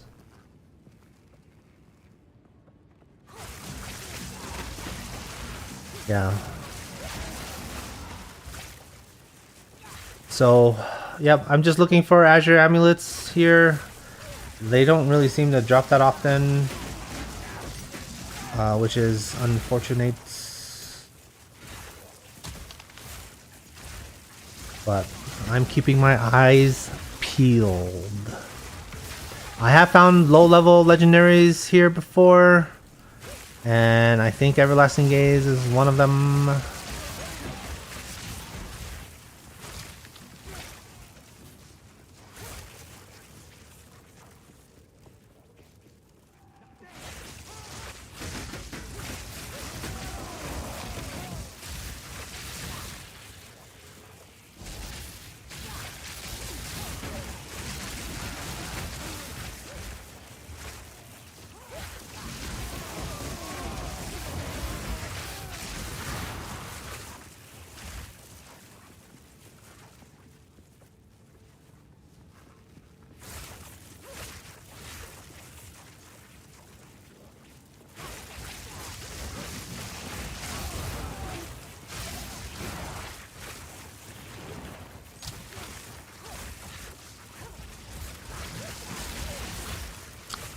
All right.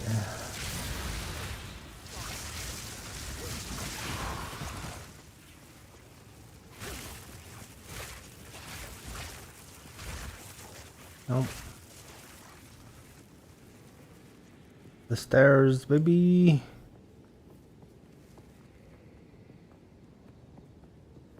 The shocks on the light, the shocked ground looks like moss is growing. I don't know why they do it like that. Yo, Dooley, welcome to the stream. How you doing, good sir? Happy New Year. That's not a good way of bringing in the new year, good sir. But you know, typical Vietnamese.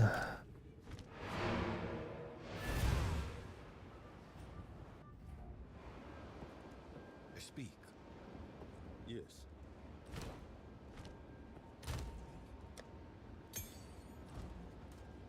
Speak. All right. Cool. All right, I guess I'll start doing some 15s.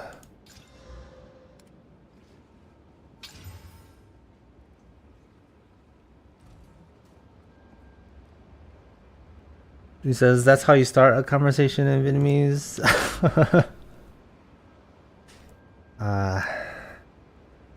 Yeah, no, I had a friend in high school who would basically do that, where he'd just be like, "What's up, bitch?" Like, he wasn't like talking shit or anything. It's just that's just the way it was. "What's up, bitch?"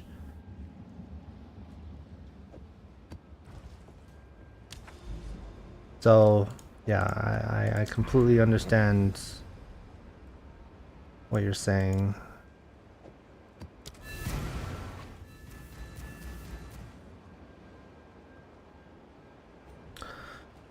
He says, "Damn, 15. I gave up on a Sork and made a monk. Much easier, but only level 25. Oh, I see. Yeah. I only have this one character and I'm sticking to it. Just farming my heart out. I just need an everlasting gaze. I don't know if I'll find one, but we'll see."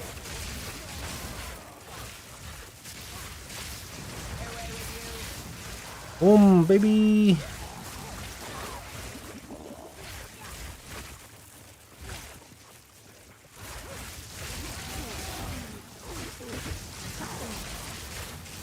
Yeah, one thing that's really satisfying about my build are these elemental storms. So if you look at the ascendancy, right, you can get this tempest color, and it makes those little storms, and they're very, very satisfying to play. Like one of the things that I wanted to do in Diablo 4 was make like a bone storm build where you were just fighting and it'll just make these random bone storms. I was trying to see if I could do it with this wall, but it just wasn't very good. But this is basically fulfills that fantasy with the elemental storm, except instead of bone storm, it's just elemental storm instead, and it just randomly appears. Unfortunately, though, with that, the power of the elemental storm will become a lot weaker the more powerful that I get, because right now I'm not that strong where I'm one-shotting everything, so the elemental storm has a chance to kind of deal its damage and stick around on the mobs over time. But as soon as I'm one-shotting stuff, like spawning the elemental storm won't do anything because it's just always going to be hitting nothing because my spark is going to be strong enough to kill everything. And at that point I'll have to switch out. But right now I'm not strong enough to where I need to switch out the ascendancies. And yeah, so I'm really enjoying the elemental storm for sure. Ho ho ho! Legendary, baby!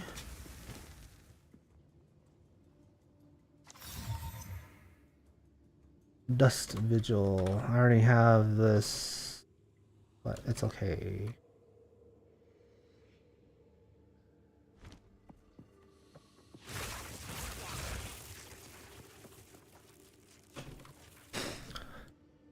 He says, never got that far. Haven't ascended anything. Oh, I see. No, it's all good. It's all good. I'm just sharing what I expect to happen with this character. Yeah, and it's very possible that as soon as I get the Everlasting Gaze, that my mana goes straight up. I think like it'll maybe double or maybe even triple my damage. In which case, at that point, I won't need Elemental Storm anymore.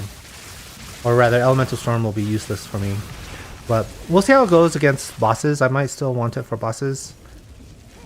But yeah, like there is a point where getting Elemental Storm is just a straight up DPS loss because you're just one-shotting everything and not giving the Storm a chance to do its DPS. He says, I play like 2 hours a week. Oh, I see. No, it's all good. It's all good. Yeah, so I actually, I'll have to see how much time it takes for me to do my other job. If I have to work a lot of overtime, then obviously that's going to cut into my video hours, unfortunately. Dewey says, not feeling this game, waiting for D4. Yeah, D4 does a few things better than Path of Exile 2, but there are a few things that Path of Exile 2 does better than Diablo 4, 100%. So, yeah, like, if I have a lot of time, like if I don't have to work that much overtime, then I'll probably make more PoE 2 videos. Because, like, I don't know if you've seen my last loot highlight video, but I'm like 27 hours in, I find XYZ, right? Like these maps, they take a long time, right? And with Diablo 4, it's a lot more casual friendly because the progression sort of timeline is a lot faster. So I don't have to spend as much time farming, you know, 100 runs of Duriel or whatever, and I can still do that. But yeah, if I have a lot more time on my hands, then it's much better for people in that situation.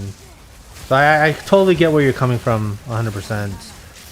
Yeah, well, I was saying earlier that when it comes to Path of Exile 2, I find it hard to recommend this game to people that are that have limited time, but also, you know, one of the things that you have to essentially check off for me to recommend this game is, do I think you're autistic? Because if you are, then okay, great. Like that's a plus in terms of me recommending this game to you. But if you're not autistic, then stick to Diablo 4. Yeah, I think Diablo 4, like they did their Goblin event and they reached all the goals really quickly. So there's still a lot of players in that game. That game's not dead, or it's not even close to dying. It's either that or Blizzard is straight up lying about whether or not people are reaching their goals or whatever, which I think that is kind of funny. That would be funny if they were lying about that, but I don't think there's any reason for them to do that. I mean, they're not really sharing their numbers anyways, so they're like their player numbers. So who knows?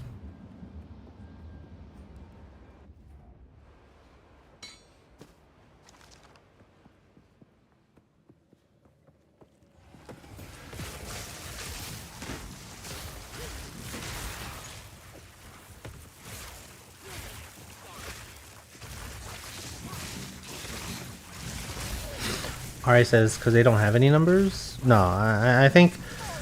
So, one of the things that Diablo 4 does much better than Path of Exile 2 is its approach to difficulty. And... the game is a lot easier to learn, and so like I think honestly, Path of Exile has less player numbers than Diablo 4, to be honest. Yeah. Dewey says, well, I'm gonna do some drugs, have fun. Alright, way to start off the new year, good sir. Stay safe. Thanks for stopping by. I really appreciate it. I'll catch you later.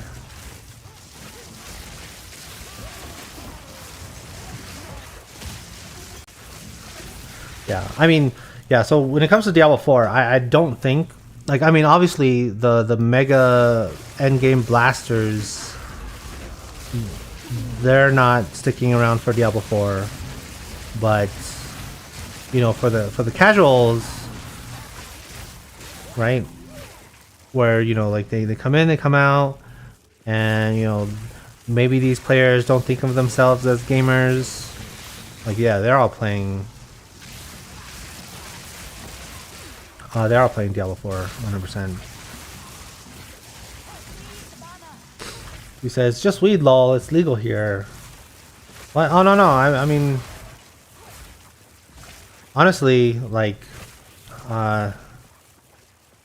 it's still, okay statement to make, right? Stay safe. I wasn't really referring to your drugs, but... Still, yeah, stay safe.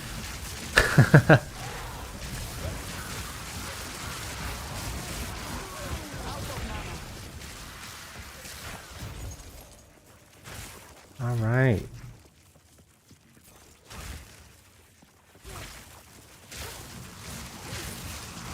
Yeah, weed's legal where I am too, so I don't partake. Waste of money, to be honest. I don't need any edge to be taken off in terms of my mood.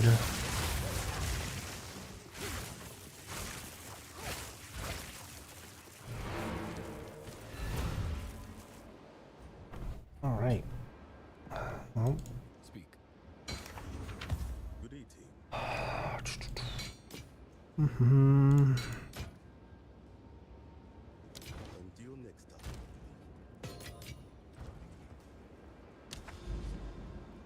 All right, that's done.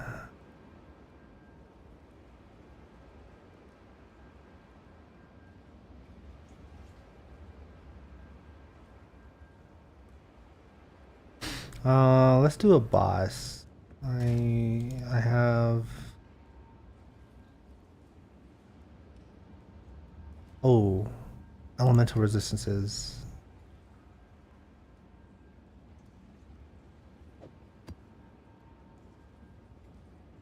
Increased rarity. Okay, I'll do this one.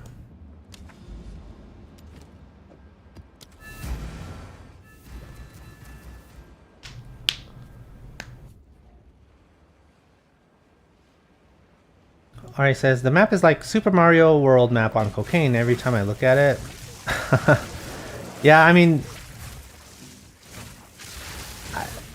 it has to be randomly generated 100%, because if you can't do maps infinitely, like what kind of endgame is this? If you can't do it infinitely. Yeah, the dragging across the world and all of that stuff is, I guess it can be annoying, but yeah. Yo, Fibonacci, welcome to the stream. How you doing, good sir? Fibonacci says, what the heck? Oh yeah, what the heck indeed. It's 2025. We're closer to the year 2050 than we are to the year 2000 now at this point. So what the heck indeed. We are over the halfway point to 2050. Crazy.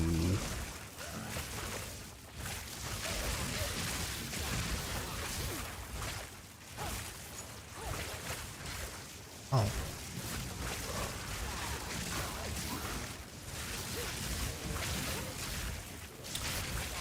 Ari says, yeah, it's different per person from what I've read. Oh, that makes sense. Yeah.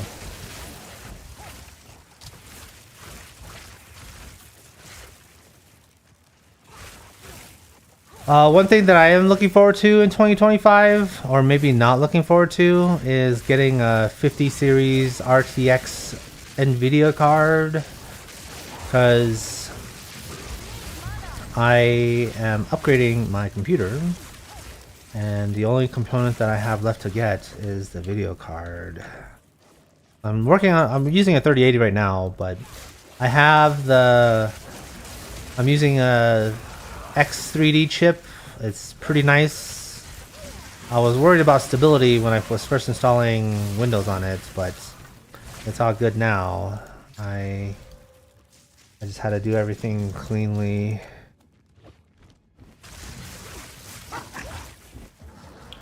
Don't forget to pay your rent. Oh. Yeah. No, I have my priorities straight, alright? Oh my god. I need some doggies to fight this doggy. Jesus. Yeah, that elemental storm did some work.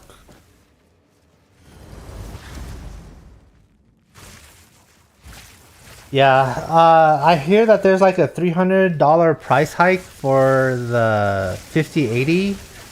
So the rumor is right now that it's $1,300 for it, and I'm just like, oh, that's an eye-watering amount.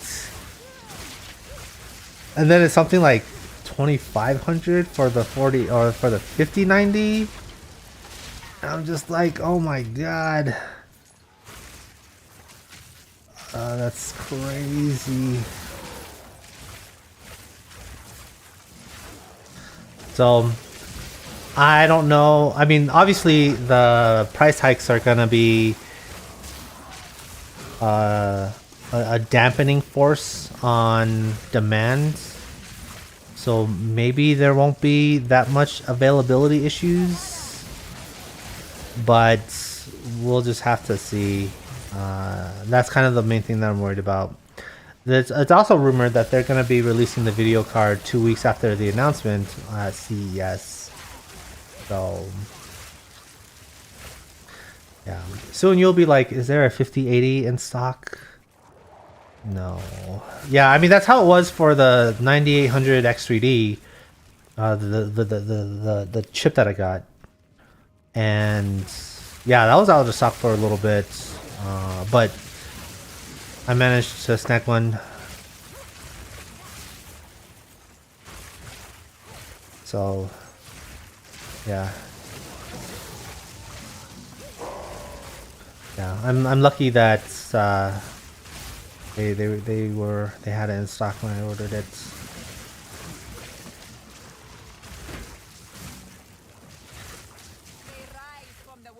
But yeah, for the video card though, I really have no idea if I'm going to be. I mean, and honestly, like if 5090s are the only available item, and like there's no 5080s, I might pull the trigger on a 5090. Cause yeah, I mean it'll help with my video or my content creation as well. So not all bad.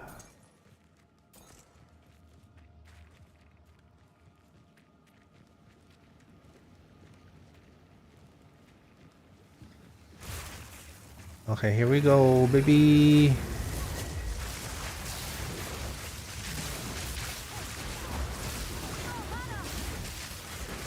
Alright, where is he? Oh, he's on the bottom here. Okay. Ah, yeah, yo, look at those elemental storms doing some work. I'm not strong enough to one-shot him.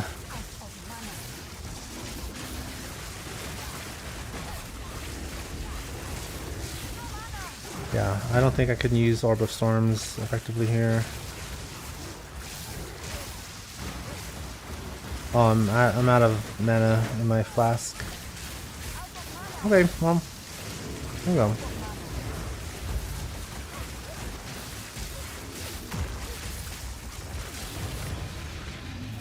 Ho ho ho! There is power in this object. I can feel it.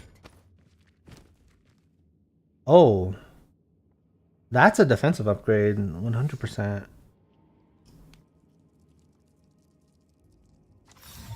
Ancient power.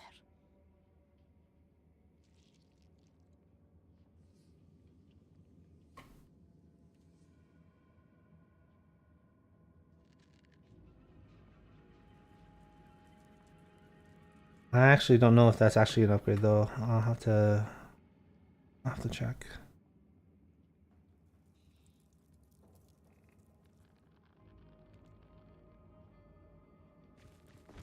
And 2 tier 15s.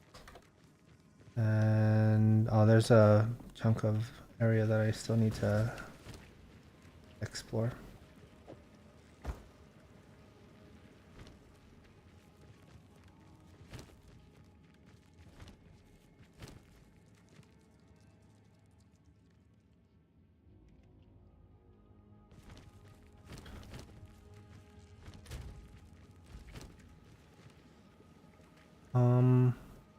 Yeah, I think that might actually be an upgrade. Because I'm only using this for, well, the extra mana and intelligence is really, really strong.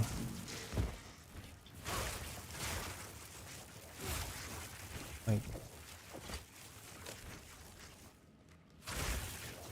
yeah, that's...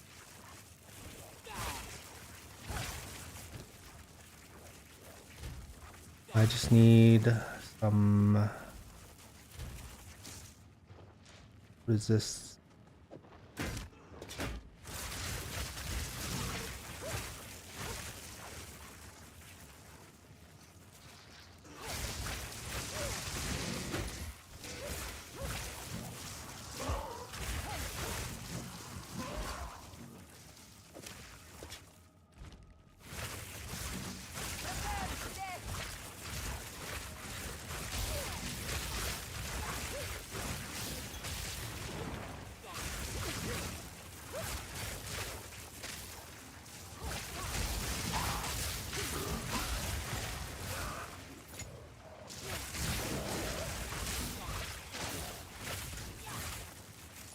Yeah. One thing I do appreciate about this game is the fact that you don't necessarily need a loot filter. There's not enough loot to warrant one, but it does do one thing that Diablo 4 was that Diablo 4 did that everyone complained about, which was like after every run you have to go to the vendor to sell all of your stuff to make room.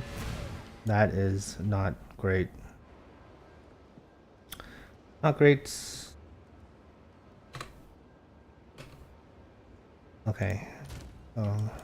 Yes.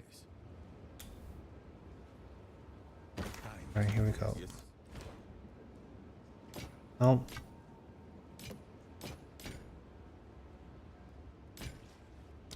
They'll be here, waiting.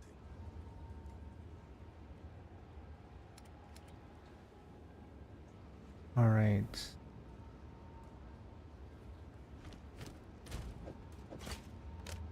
So I'm missing lightning resist and cold resist. Do I have boots?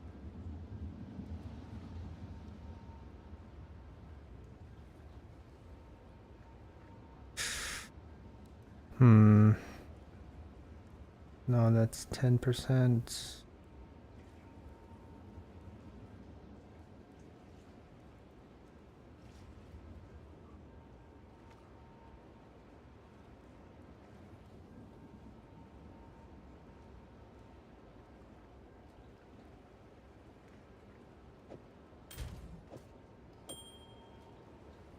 Damn.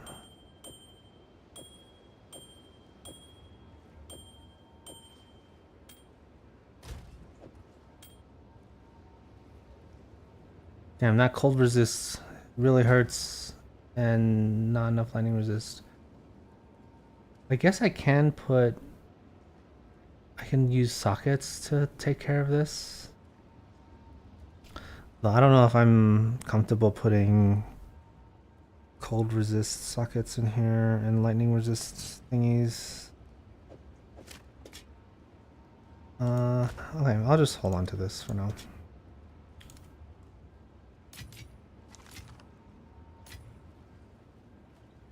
All right.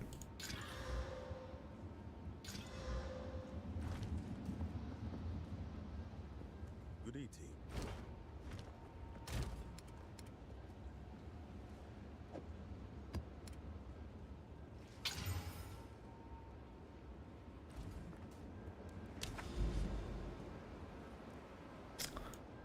Alright, says the current loot filter is the most that most people use, is very beneficial and not missing anything.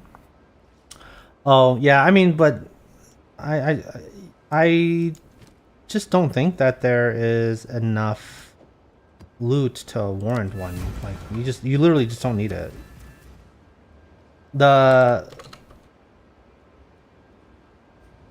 Yeah, like you just don't need it. Like I mean, I think I've seen some screenshots of like items being highlighted red and stuff, and I guess that's helpful, but for me, yeah, I mean, if I miss it, then I don't think I'm missing anything though. Like,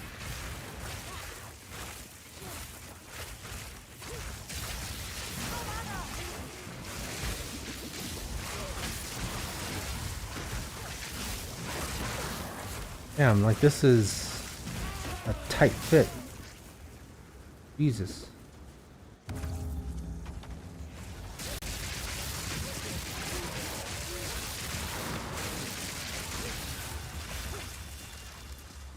Okay.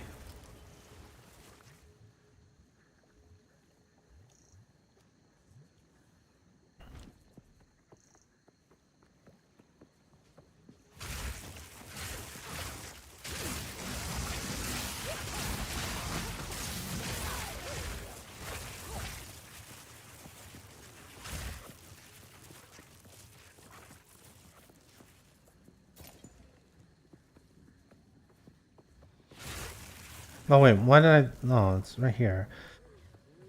Um,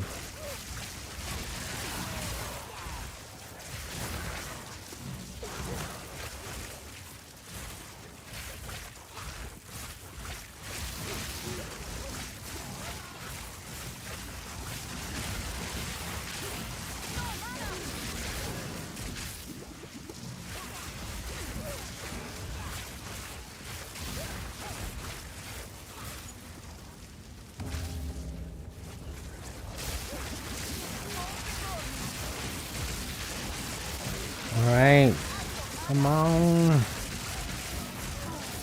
Oh no! Jesus. Oh, not good. Damn.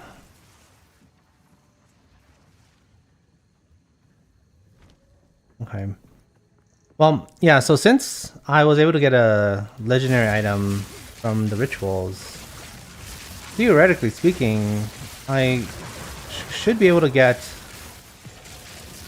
a... I should be able to get a...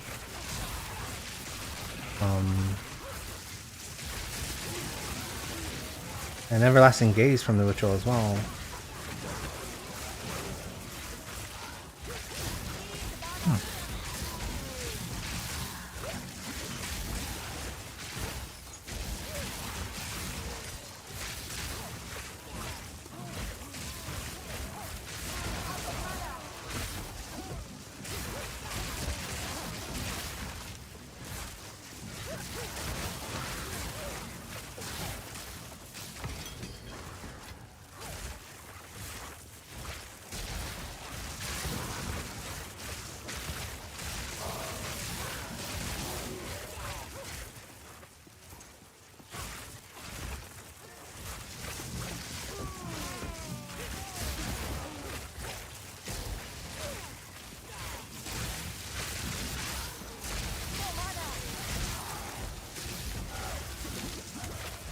Oh.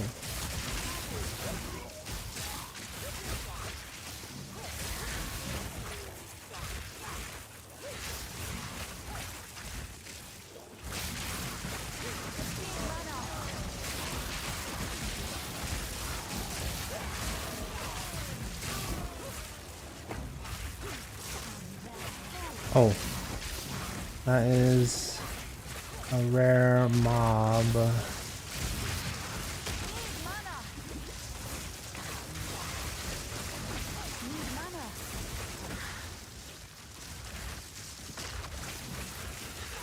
Scum crush. Boom, baby.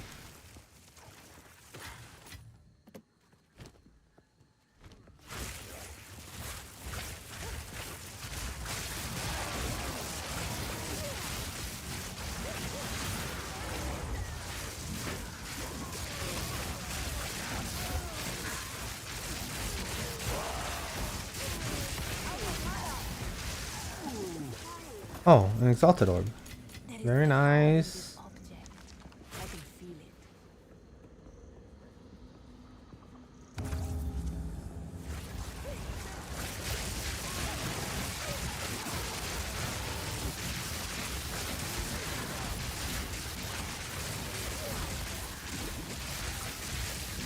Oh yeah, the bugs in this game are actually kind of annoying. Oh no! Ah, the little plants! They got me!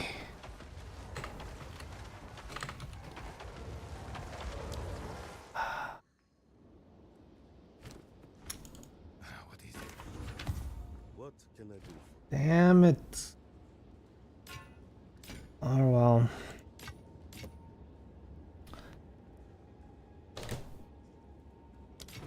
On with the work.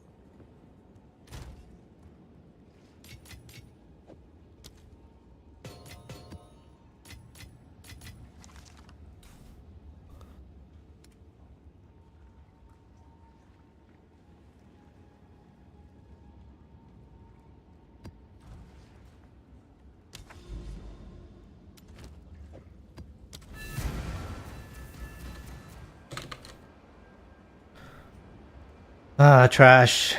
Trashy trash.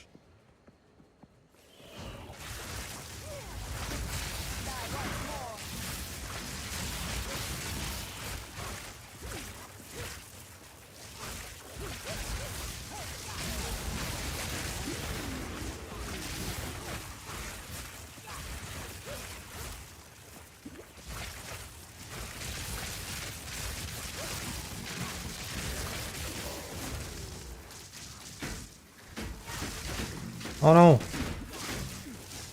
Oh my god. That shield saved my life. The blocking!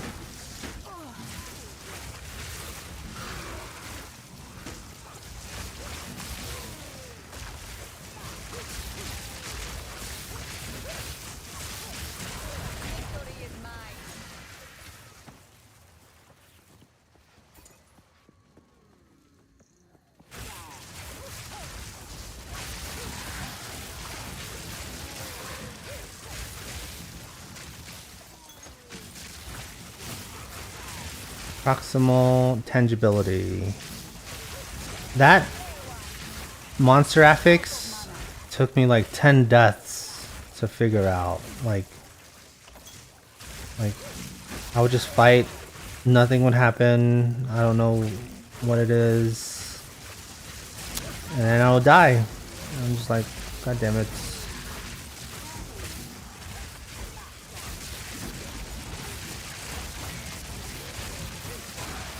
Oh, there's a minion here. Or a rare. That was a minion. But I was saying, oh yeah, I was saying before I died that the bugs in this game are actually very annoying as well. Like there's just technical performance bugs, and oh my god, like not being able to do multi-threading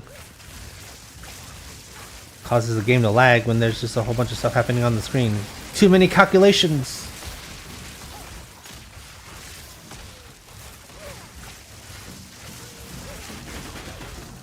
Oh my god.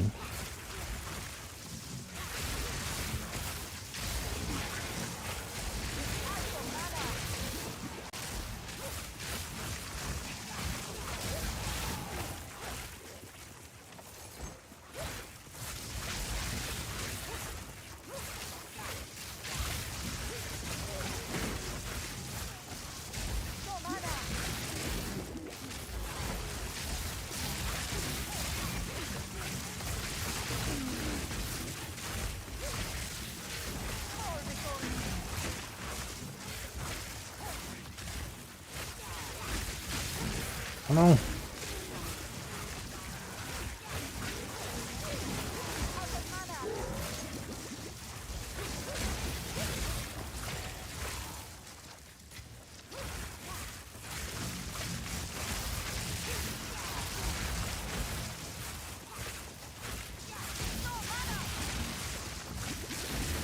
Oh my god, no mana.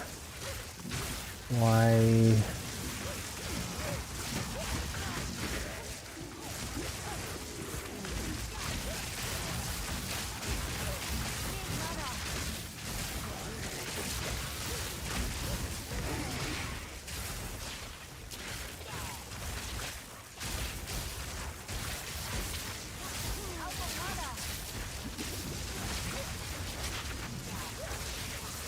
Boom!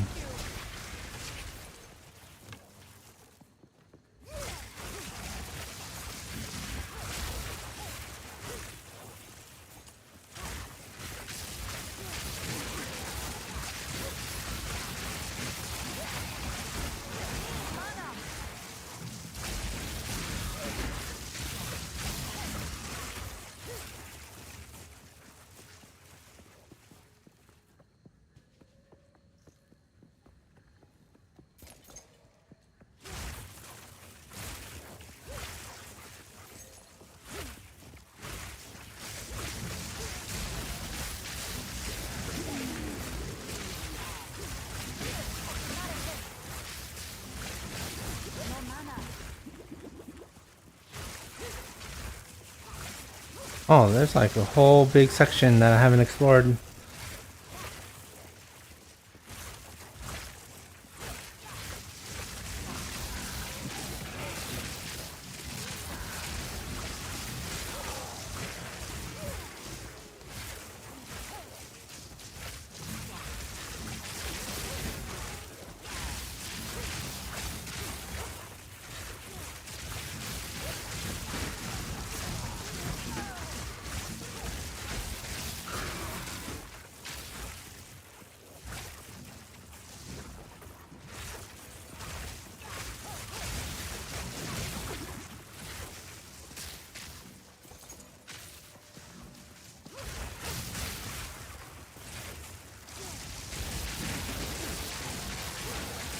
What is this?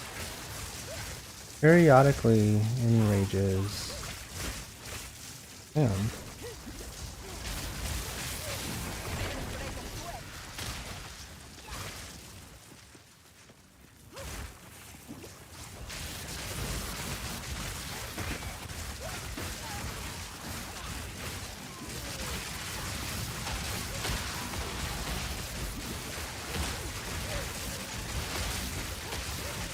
Oh.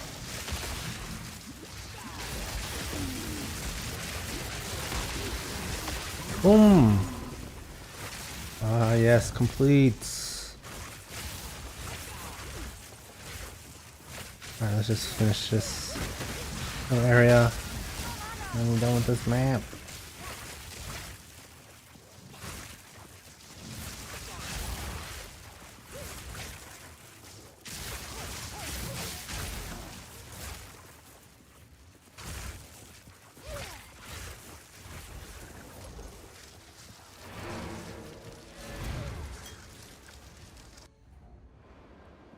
Yes.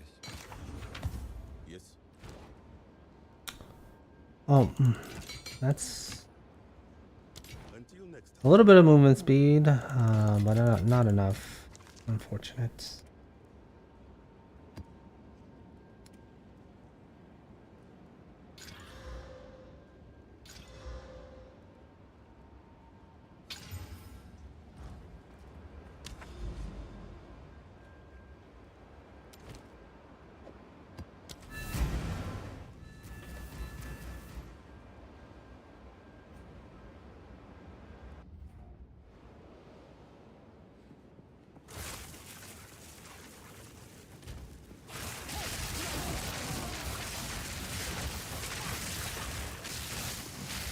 Oh, all the chests, baby. Except it gave me nothing. Wow.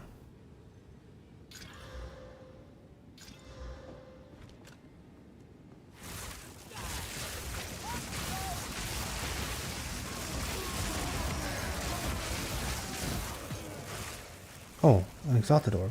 Where's my mouse? A rare treasure.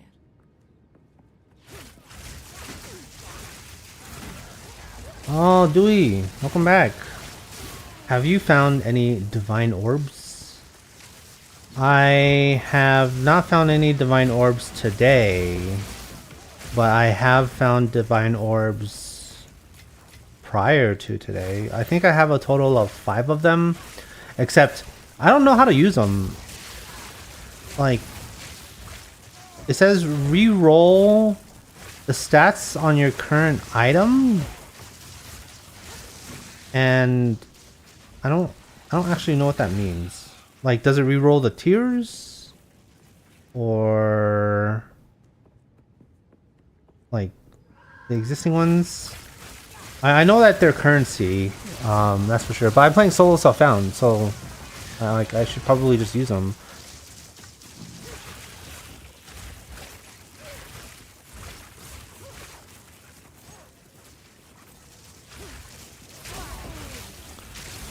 Alright, says you reroll the value. You try to use it to max a stat pretty much. So okay, so I have a question here then. Okay, and I guess this is me doing my homework, right? So I have this pair of boots that are really, really good that I don't want to get rid of, right? Tri-res boots with maximum mana and energy shield, right? Like, this thing is sick. But it only has 10% increased movement speed. So if I roll a divine orb on this, is it possible for me to get 35% movement speed on this?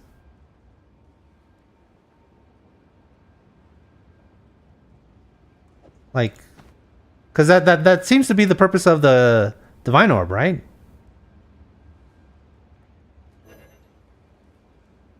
Like, there's literally nothing else that I want on a pair of boots.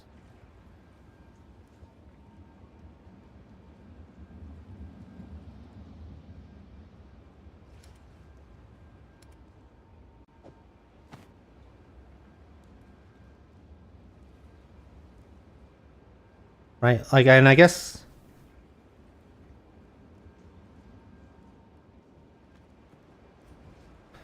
it says depends on the prefix, suffix, JK, not sure. Haha, I wish I can help on the answer. Oh, okay. Well, I guess that'll just be a video then, where I'm like, okay, I'll re-roll this, and if I do it wrong, then I guess that'll just kind of be a troll video, because I literally do not know what else I would want on a pair of boots like that. Like those are essentially the imp shanks, like from Diablo 2, right? Tri-res boots, super good.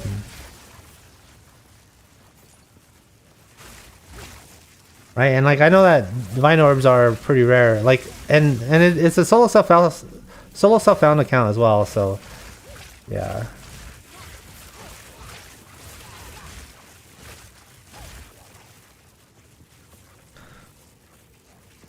A divine orb is a currency item that can be used to reroll all the values of random explicit modifiers on a piece of equipment. So it would reroll the item numbers. Okay. Yeah, and I guess I should probably do some research to see if like those boots are like actually have the highest tier, or like the stats that I want. Like it seems like it's the stats that I want, right? Tri-res boots with movement speed and mana. Like, what more could you want?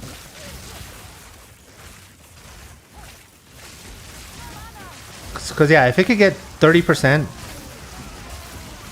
movement speed on those, like, those would be my forever boots. I don't think I would change that for anything else, to be honest.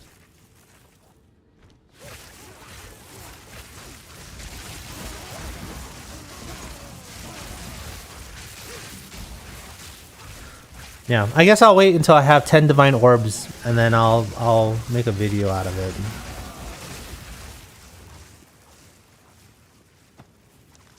And if I do it wrong, if I'm like, if the item level is too low or whatever, then I'll just be like, this is a Google en passant moment.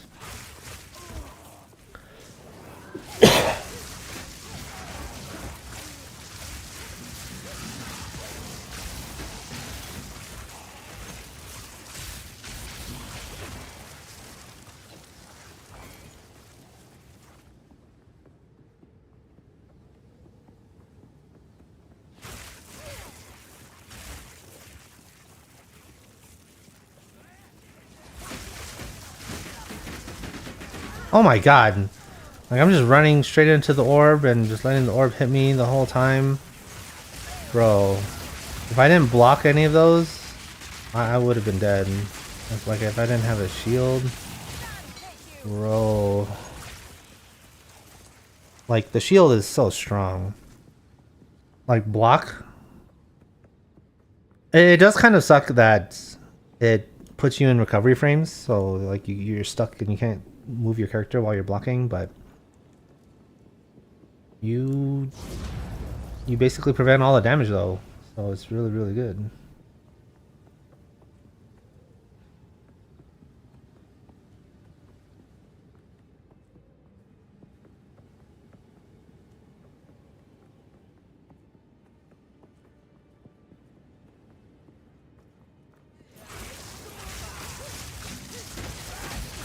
He says, "Ain't nobody got time for blocking."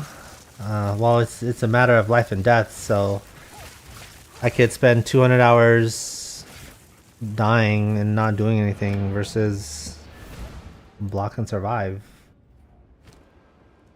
So, yeah, I know blocking is like really unsexy, but I am now a convert.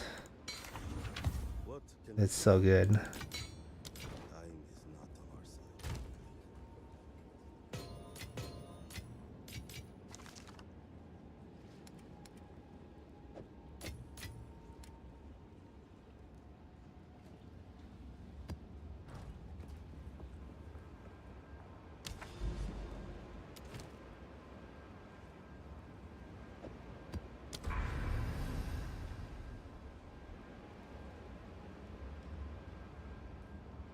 Wait, hold on. Am I in a big circle? Oh, yeah. I am going in a big circle. I feel like I should probably go this way then, huh?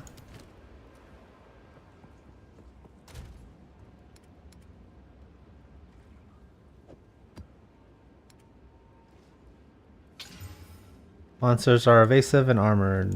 Alright. I don't think I care about either of those.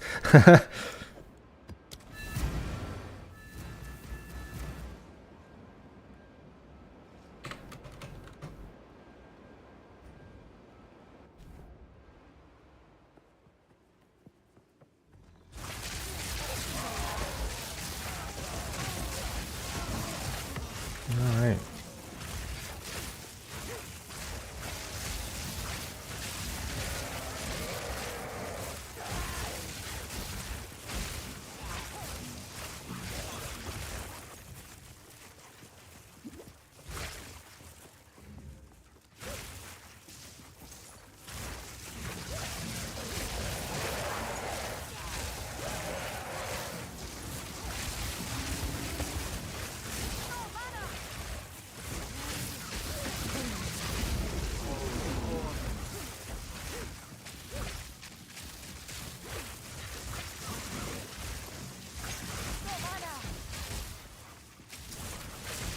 Yo, Lotus! Welcome to the stream. Lotus asks, where are you farming this at?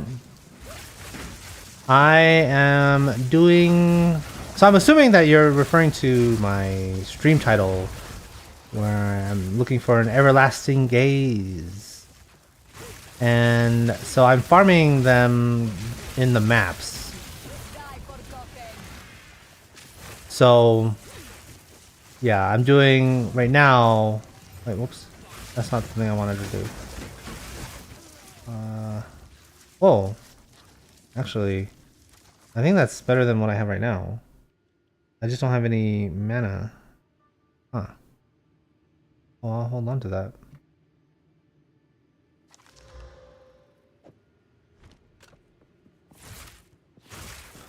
Yeah, so yeah, I'm doing T15 maps for that. I don't know if it's the best way, but it's just what I'm doing, and it's totally fine. Like, yeah, and for the love of God, where do orbs of chance drop at? Yeah, looking for that as well. Oh, okay, so we're in the same boat.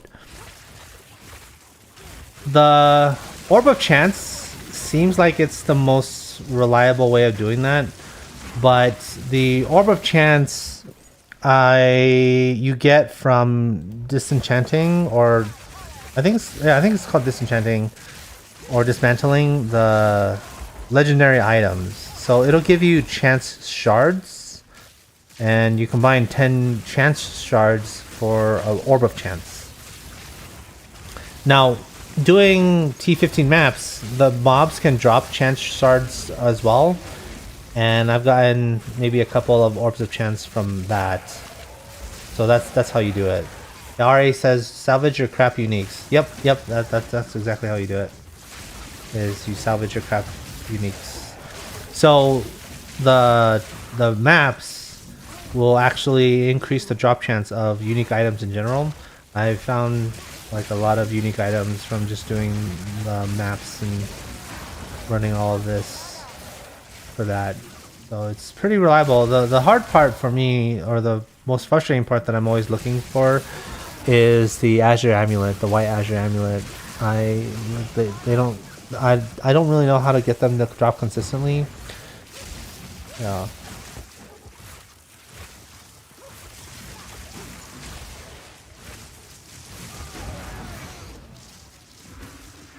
Lotus says, "Oh, okay. Thanks for the info. I'm only on like Act 2, but I have some amulets that can turn into uniques." Yeah. So make sure you're using the right kind of amulet.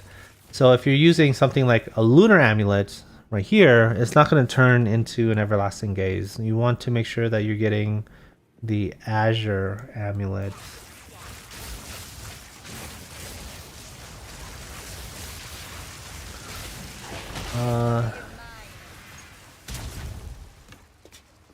Yeah, I have an Azure amulet. I farmed the Hag Witch Act 1. Why only?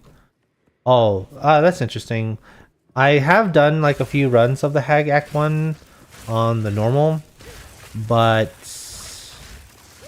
always drops blue items. So, yeah. So yeah, doing the maps is relatively okay for me because I'm farming essentially chance orbs at the same time. So if I could get Azure amulets and chance orbs at the same time, then it's totally good to me.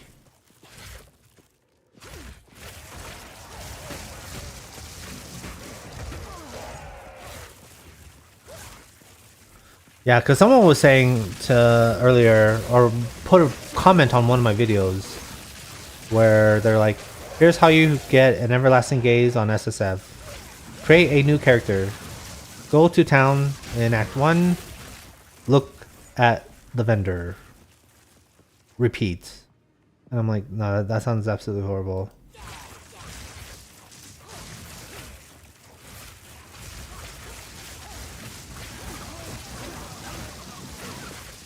Oh, here we go. Rare chest, baby. +2 chest level. Freezes you when activated. Oh, haha. I didn't get frozen because of the charm. Very nice.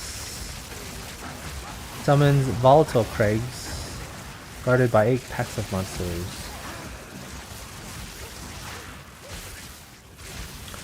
Things are asked, what about gambling? Oh, I tried gambling, but it always gives me magical items. And you need white items for that. Lotus says, yeah, that doesn't sound too good. Yeah, like that comment is the prime example of players optimizing the fun out of the game. Because like, yeah, who wants to do that? Alright, says like trying to merchant farm +3 Javazon gloves. Yeah, 100%. Oh, another lockbox. Boom, baby.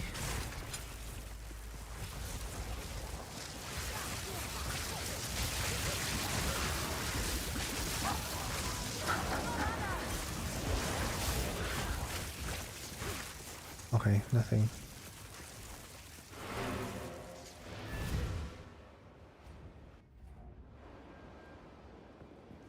Go on.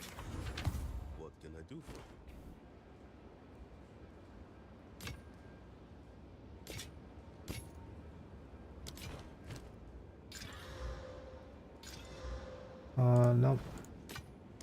They'll be here.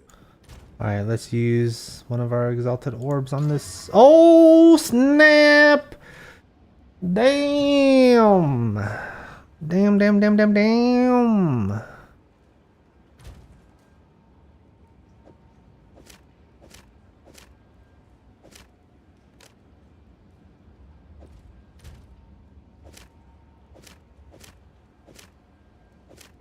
Huh. It increases my chaos resistance, but okay, I'll definitely hold on to this. I will need to figure out how to do the resistance later, because I also have another helmet that I need to essentially experiment with, which is the legendary. It gives me like 12k shield, and that's a lot. That is a lot. Yeah, the intelligence, going straight mana instead of intelligence is kind of unfortunate, because right here I think I have something that says that it's I get like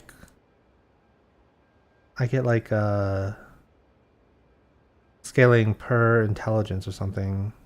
Was it pure power? I don't remember. I guess I can just check. Let me see.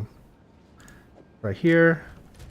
What's my sheet DPS? 7.4k.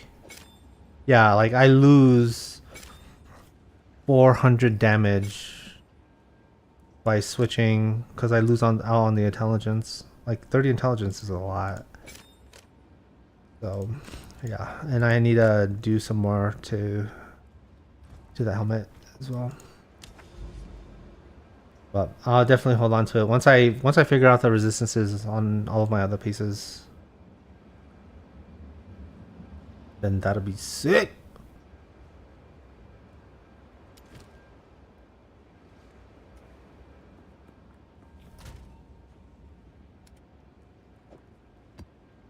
Alright, and I need to organize my tablets. I haven't been using them. I haven't been engaging with it.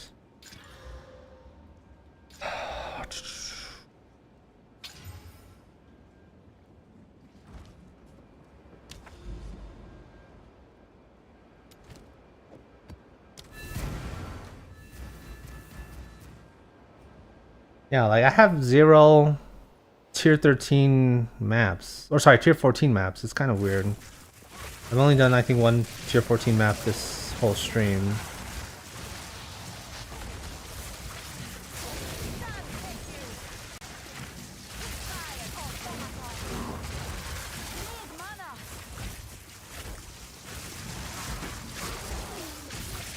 Oh no.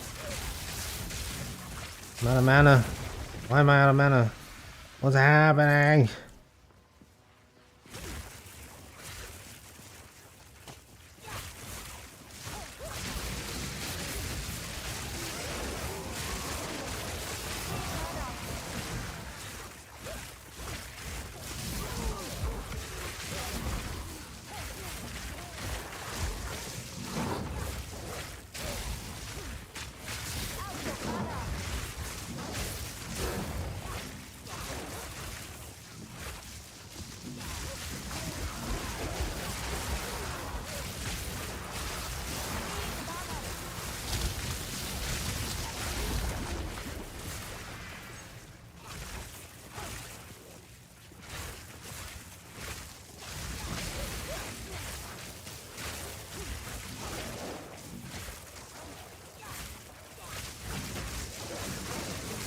Boom, baby.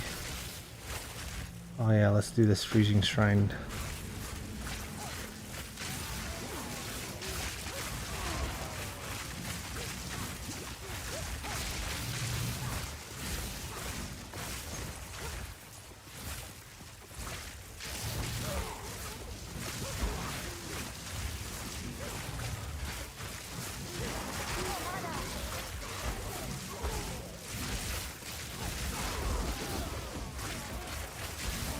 Boom. Oh, I'm actually didn't realize that I was missing another ability. The the lightning warp.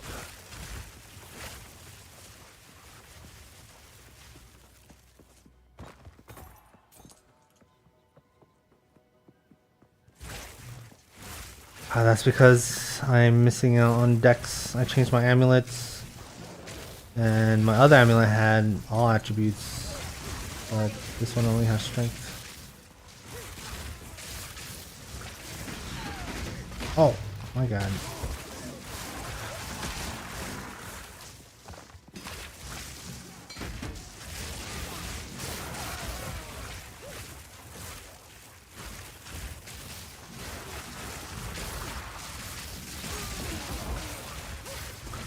Yeah, I will say that one thing that I do prefer in Diablo 4 over Path of Exile is the item journey. So the whole idea of finding white items or magical items and then upgrading them to rares and like trying to get the affixes that you want,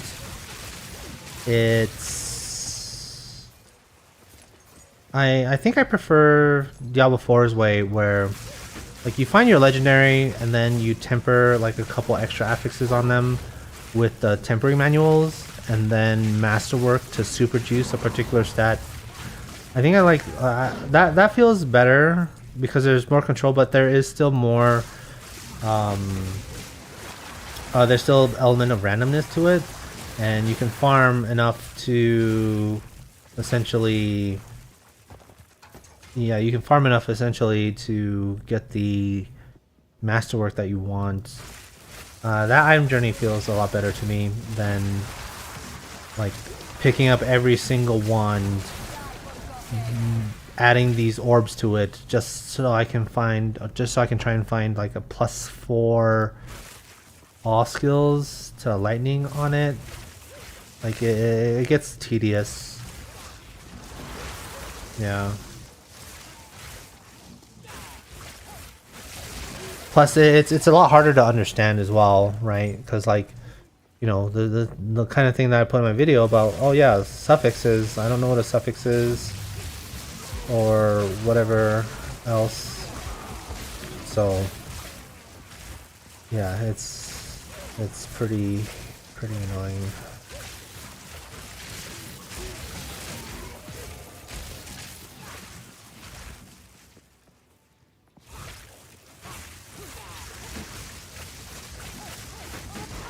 Oh my god. Jesus.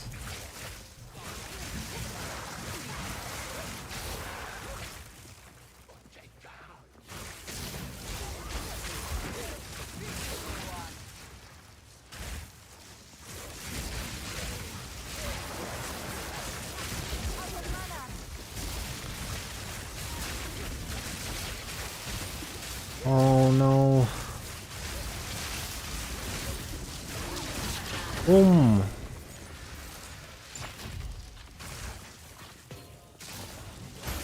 Oh! On Azure Amulets! Baby!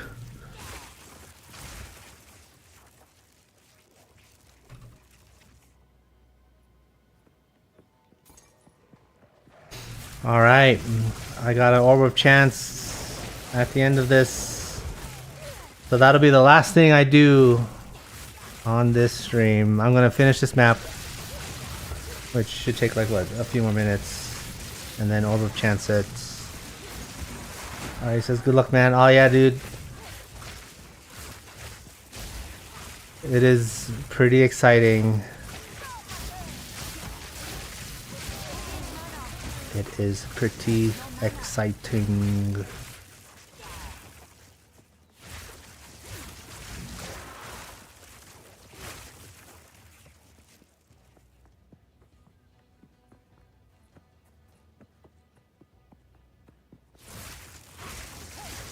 I've had little luck chancing shits.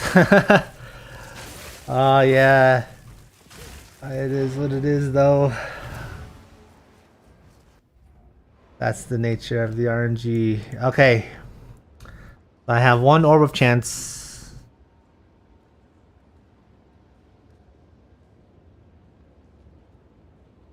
Will this turn into an everlasting gaze? No.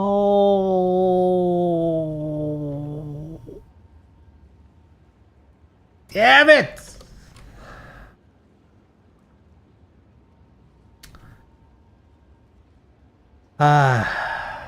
Big dump every time. Wings are how many so far? As far as these orb chances, I'm not sure. I haven't been keeping track of them. But for this stream, this was like the first one. So, and it's the only one because that's the last run that I'm gonna do for the stream. So, I'm gonna just take a look at these guys and then call it. Okay. All right, guys. Thanks for chilling. I really appreciate it. And I'll catch you later. Peace.